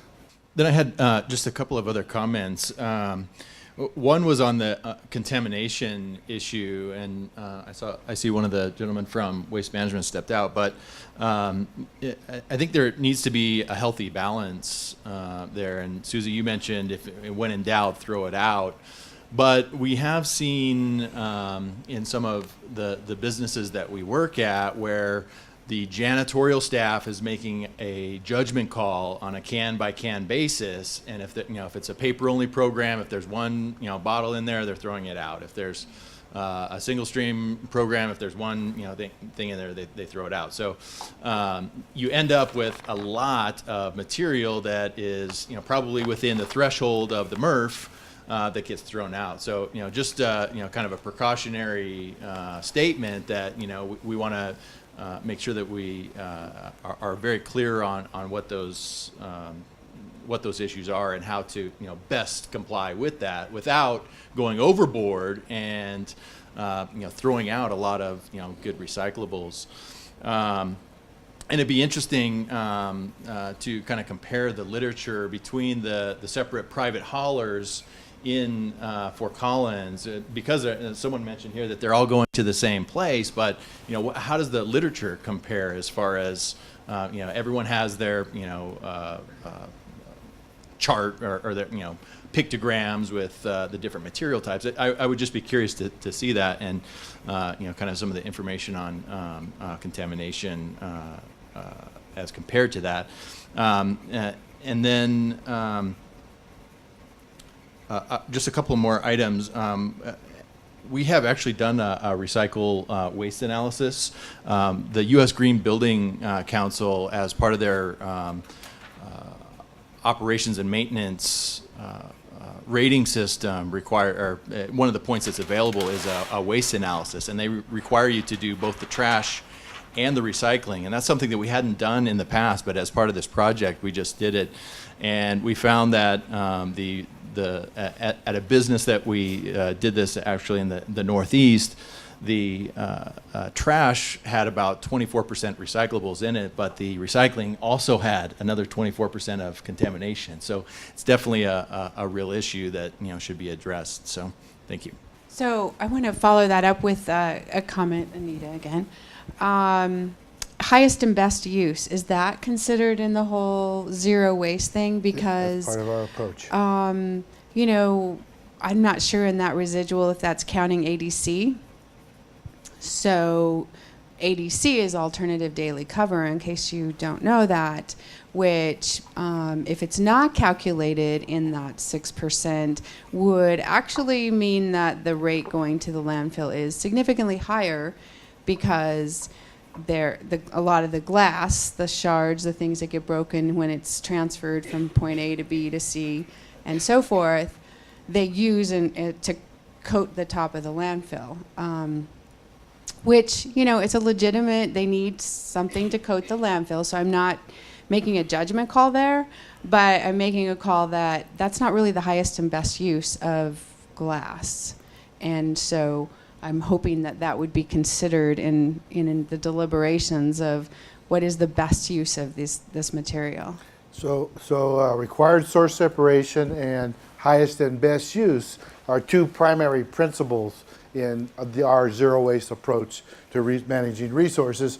And what Gary's put on the board is this was driven by a lot of issues in Canada over what highest and best use is. And we had a major zero waste gathering in San Francisco, over 1,000 people. I had 20 different countries there represented, as well as all over the United States. And we adopted, by consensus actually, without a lot of naysaying or anything, something like this, but basically puts the redesign, the reuse, the reduce, reuse, recycle, and then the downstream as the priority. Now with that, we really mean that as you start to plan a program, you gotta deal with that first stuff first. You can't deal with the back stuff and then go back and get it. You just messed up your whole idea. So it's probably where we over the last 40 years, since the federal government started to require solid waste management plans and then resource management plans. I think the first thing they tried in the 70s was to try to regulate manufacturing and industry, and several major lawsuits in Minnesota and Wisconsin stopped EPA from going there. They actually went into recycling and implementation of a recycling system. And primarily it was probably a good idea because we could show money. We could go to the curb and pick up the stuff and show money, but we really should have looked at the organics, the liquid part, the managing the farm materials or soils, and actually talking to the manufacturers about how they make their products and do they really have the right to think of the landfill as the final end for their product. I mean, this is where we are today in the world, is that can you really design a product for an incinerator or a landfill? Is that an acceptable way? And in my mind, it's my personal opinion, as I get older, I can't, how can I explain to my grandchildren about ice caps and polar bears and stuff like that? My name's John Hallauer, and I recently moved here from Colorado Springs. I see Fort Collins as a relatively progressive community, especially compared to Colorado Springs as far as recycling and sustainability. And what has bothered me, I guess, as I've sat here and listened to this, is that we are a small component who think about recycling, and we talk about minutia, and you brought up something, ADC or something I never even heard about. But my question for you guys is, in these zero waste communities, how do you educate the general population? Because I can tell you for sure, relatively sure, they don't think about that. Even my own son, we talk about it, and you talk about, when in doubt, don't include it. His is just the opposite. Mm-hmm. When in doubt, he tosses it into the recycle. So, how do you educate people? I mean, I just see that as a huge problem, and we understand, but general population, they're thinking about the Kardashians and stuff. They aren't thinking about recycling. And you know what? We were looking, when we set up these programs 20, 30 years ago, we'd look at maybe $1 per capita, $1 per ton for education. And we see today that's way low. I mean, we usually just tell people the program's coming, implement the program, and then step back. And nobody has that kind. I mean, when you just want to sell something, you got to have at least 16, 20 images hit you to realize that product is even there. So today we see, one is there's that general approach, say, look, Fort Collins, we're going to deal with our resources, it's coming.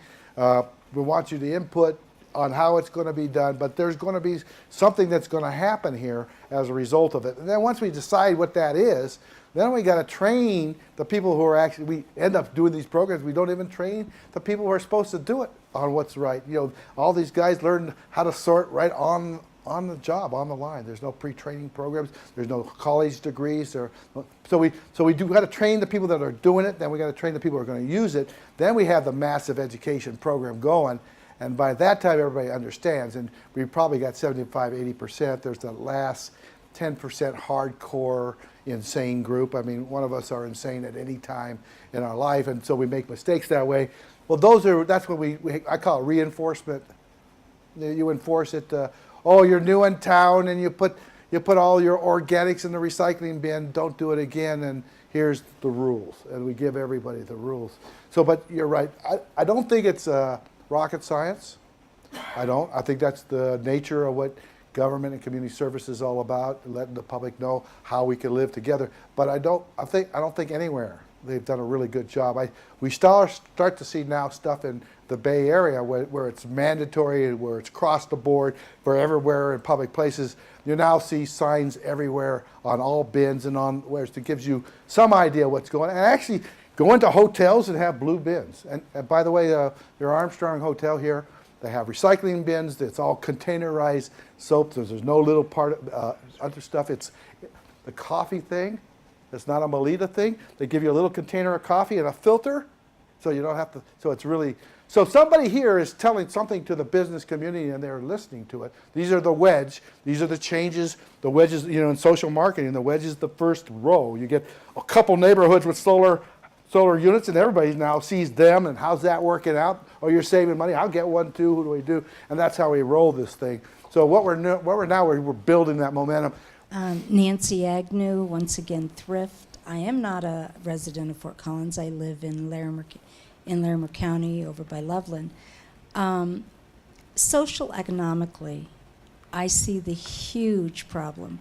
Running a thrift store, I have people who truly, truly believe they're recycling when they drop off that couch that has holes in it. We got 23 couches in one weekend.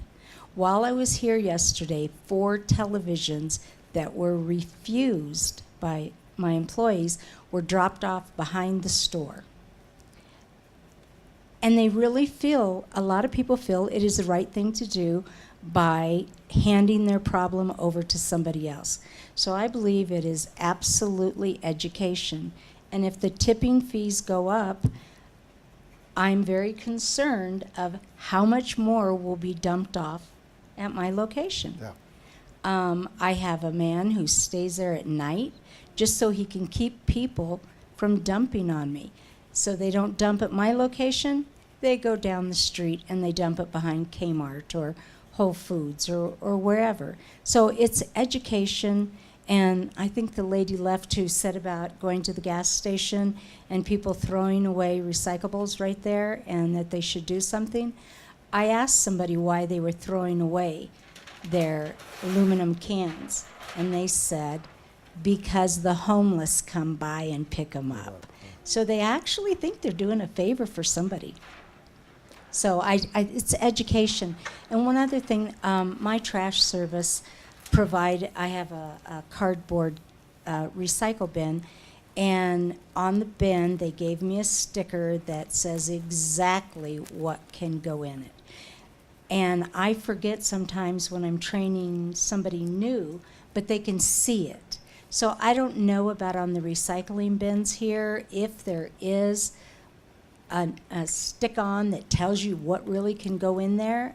I don't know, maybe that would help. So let me ask you a question. Should this occur, that we raise the tip fee and all that stuff's coming to you, you know it's going to come to you, what can the city do for you? Can you get more space, relax some planning requirements, get you some labor to do dismantling? Have you thought about that? If you really had the money and the space, what you'd do with all those sofas? Well, we do dismantle. If it's like a sleeper recliner, we take off the metal and then we recycle the metal. But again, the cost of this, for me, it's not real cost effective Right. in doing it. We do get volunteers, and they will come in and do it. I think a lot of it, and I am such a small store compared to the other big Right. stores. And if the city came and helped us and said, hey, let's put something to recycle here.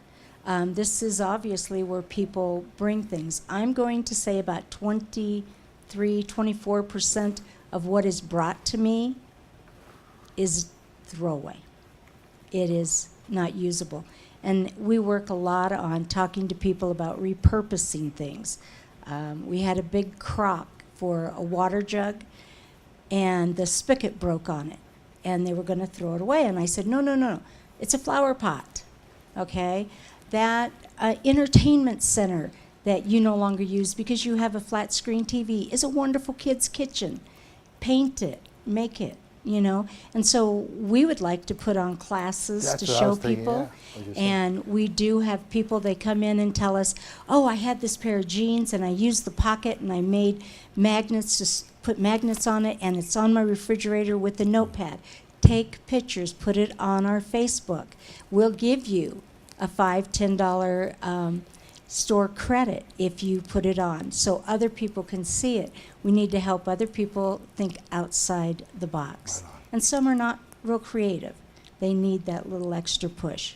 So I just wanted to ask Nancy a question about, is there a category of things that you receive, like things that you don't want that you receive a lot of, like broken TVs? But so I guess what I'm curious about it, like you asked, what can the city do? Well, I think a lot of people don't know where to take non-functional things with a cord. And so if you could turn it into a service where they know, if there was 100 locations in town where I could take my broken TV or toaster oven or whatever it is, and maybe I pay you a couple of dollars, because it just becomes easier for people to handle those things that they don't know what to do with otherwise, then they're not kind of dumping them in the night. But I know that then it becomes a storage issue for you, and then what do you do with it next? But just curious about that service. We have tried to ask customers, we don't take that TV, but it's $1 an inch, we will dispose of it for you.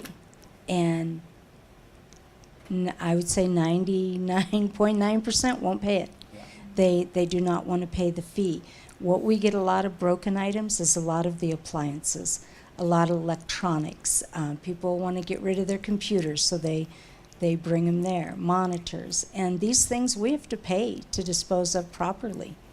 And I'm not sure that it is should be my responsibility to pay for all that recycling. Should it be taxpayers' money? I don't know the answer to it, but I do know it's huge. And like I said, I am small for the amount of stuff that goes into my crusher. One of the big stores in town, I work real hard on it, and we only have one crusher, one pickup, average about 4 weeks. There are other stores in town that their crusher is picked up 3-4 times a week. And that's not really acceptable. And I would say all my garbage is dry. It's all dry goods, but a lot of it still could be recycled if we had containers to put it in, I guess, and someone to pick it up. I can't do it all. The auto parts industry has been using core charges forever for things like alternators, starters, batteries. Maybe we should be looking at if and how we could do that on items like TVs or such that are having problems, sofas. So in California, I had a contract to do education in San Bernardino, and we were working on C&D, and somebody wrote a letter to the Department of Toxic Substances that says, our TV set's hazardous, the leaded glass of TVs. And a bureaucrat wrote back on stationery and said, yes, they were, and effectively banned all TV sets from landfills in California. So what we did is You can't do it anymore. What are you going to do? Well, Lab Pack them, take them to a prison in Utah where they took them apart and they were selling the leaded glass and the computer components. We saw that there are valuable materials and the dismantling was not that costly. We went back, and California's different, but we said $10 a TV set. Every CRT, cathode ray tube, sold in California, there's a $10 charge.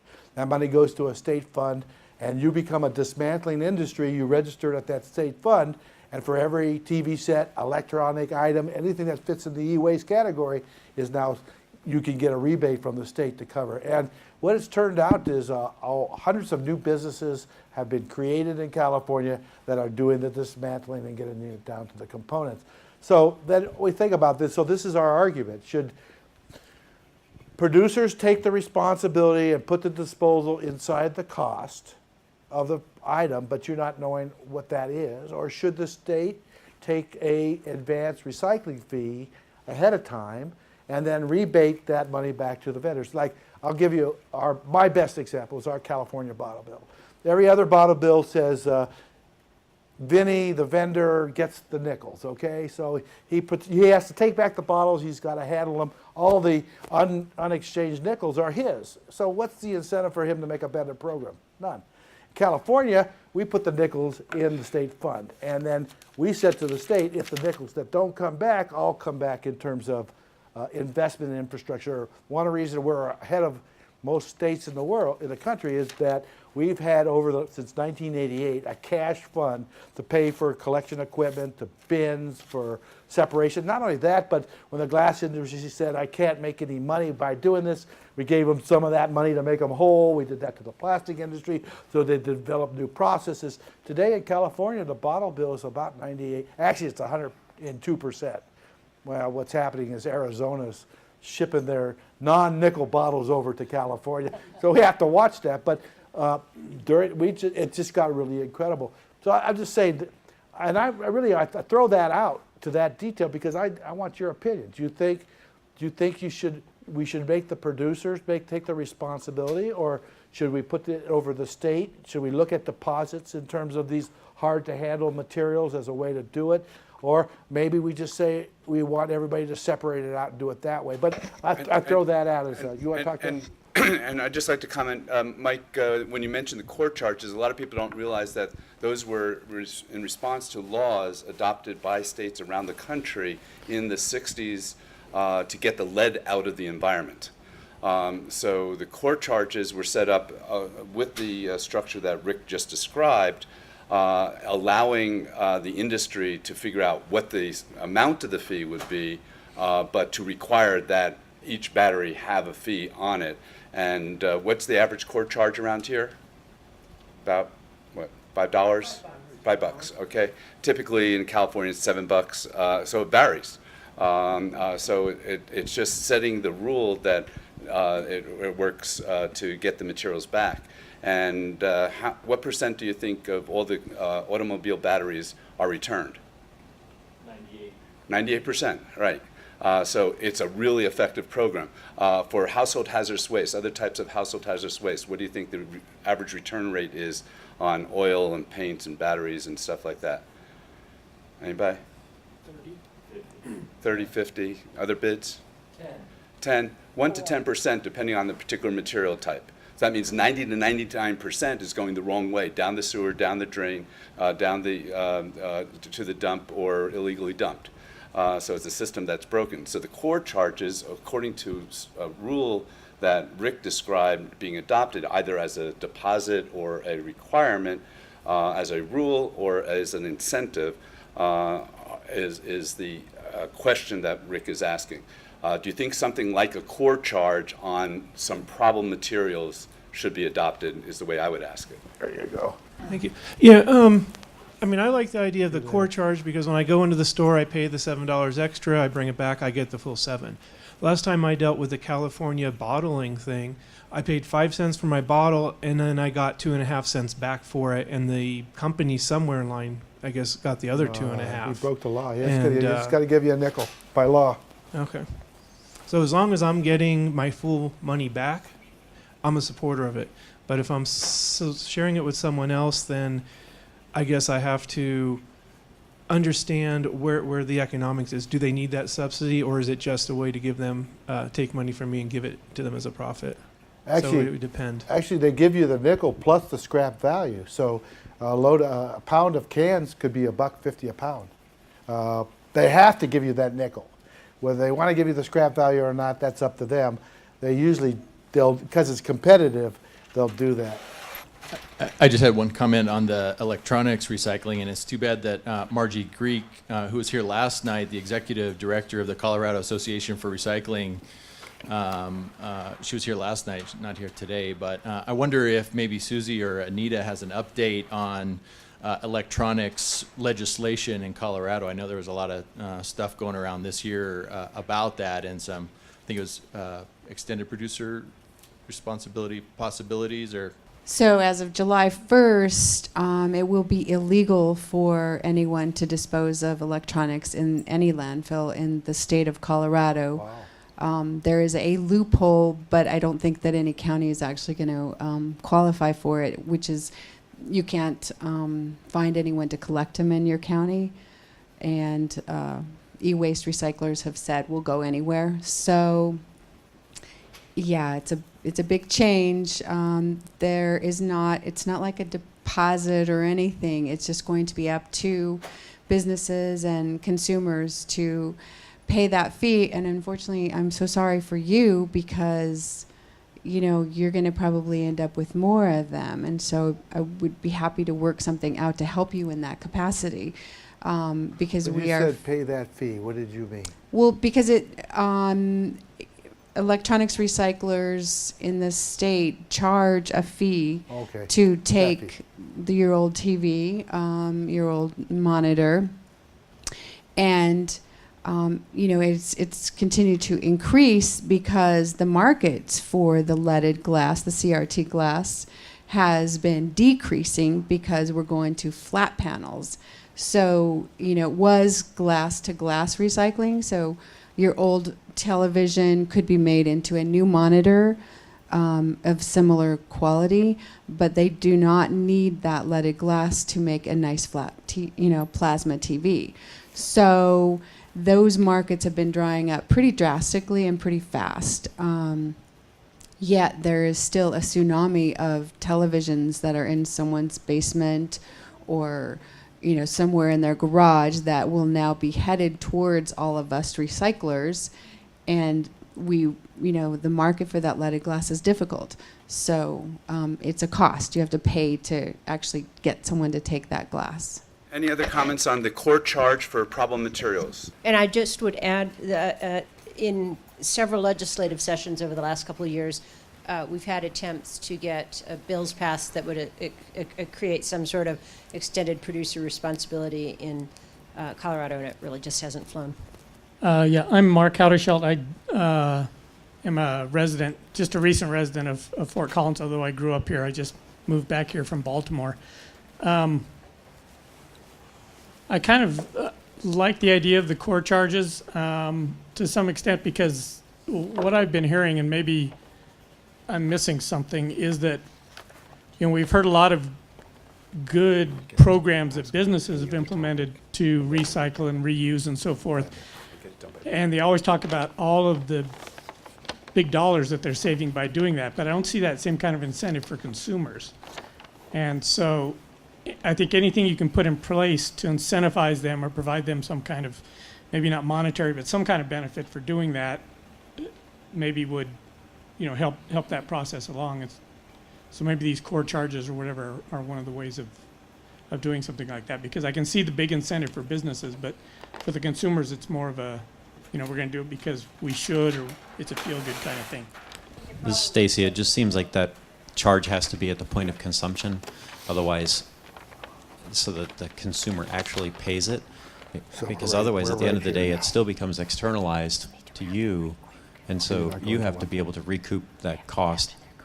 I mean, I don't, and then I know I can already hear the fear of like, okay, well, we're going to put a $10 charge on a TV sale in Fort Collins, and then, oh my gosh, then, okay, no one's going to buy a TV in Fort Collins. I'll drive over to Greeley and buy a TV, or whatever it is. So there's a lot of cascading dilemmas involved, but But we have to be really careful, I think, not to externalize that cost to the next person down the chain.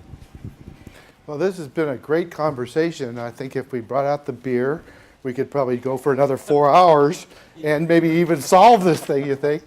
I don't know all the particulars, but I know the British Columbia, Canada has implemented a. Your name? Oh, Mark Houderschelt again, has implemented a program basically province-wide that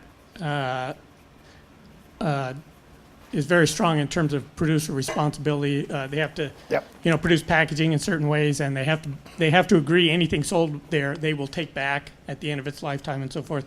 I don't know what's involved in getting something like that and how it influences people from going and buying from other areas, but it seems to have been very successful in. We're actually working in British Columbia and been in Vancouver, and some of the very toxics, the paints, the sharps, they've got that handled pretty well. They're still working on the paper and printing materials. This is something to watch out for, because this is maybe the way we deal with this. In this case, they gave the responsibility to the producers to figure out how to do it and do it themselves. In the toxic market, this is good. In the paper and fiber market, we wonder, because there's already a system in place. Yeah, I had some questions for them about, how things like buying over the internet or, things that are bought outside of British Columbia they're brought in. Somehow they've dealt with all that. I don't know the specifics, but sounds like a very interesting program. Mike Prusnick, I just want to say that I'm very impressed with this session here today. I was very skeptical when I came in, because generally my experience with city recycling programs and stuff has been that they're mostly flash and not really a lot of substance. And I feel from the presenters as well as the comments in the room that this program is going to actually have some substance to it. Thank you. Thank you for that. Matt Gibbs. And I echo what Mike is saying right here, but I also just want to point out that we are missing a lot of the naysayers in the room right now. And whatever people can do here to spread this message, if you guys can keep doing this and we can do something to get all those folks that are on my street that don't even want to recycle to come in this room and talk and share their opinions and maybe express what they don't understand about the big deal.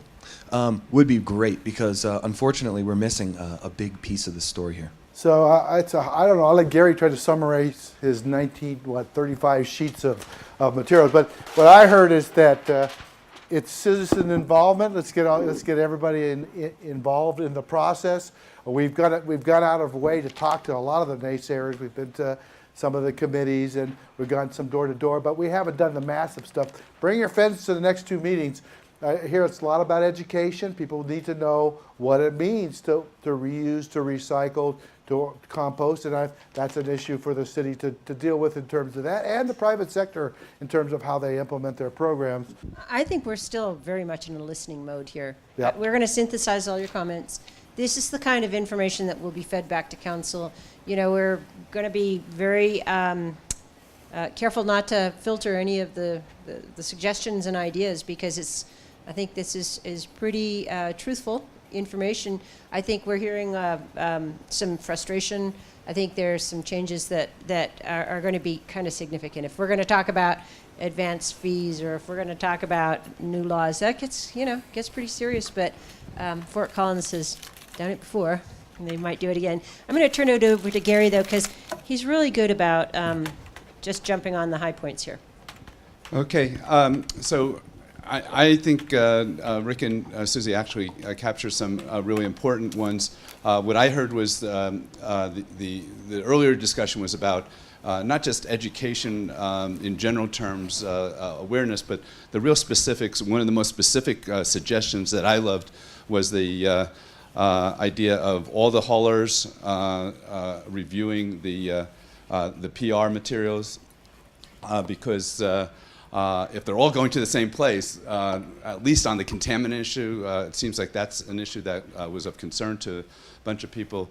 That's a tool by which there could be a citywide campaign And one of the things I had highlighted up here when we were talking about the whole education arena was one of the more aggressive public campaigns in Alameda County that was a really well-funded one, were these billboards that were placed in all sorts of mass transit locations and bus stops and transit ads, and all about the rollout of a county-wide program for food scraps funded by a county landfill surcharge. So there's a lot of implications of this besides the good message and the fun that is embodied in there. So the education is, we need to get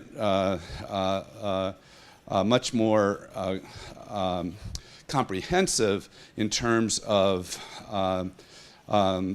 getting information out. And how that gets done, we didn't come up with the answers here, but I heard a lot of discussion about that. There were some discussions about the rate structure, and the every other week option was one that was embraced by a couple of people. The garbage rates, how they're structured, a number of people commented how they liked the pay-as-you-throw, how that's going to be done similarly for the commercial sector to get more of a clear incentive to businesses is going to be one of the opportunities to be looking at. In terms of other recycling-oriented issues, which were the things that we set out to talk about, there were some questions about the value of the materials in the messaging.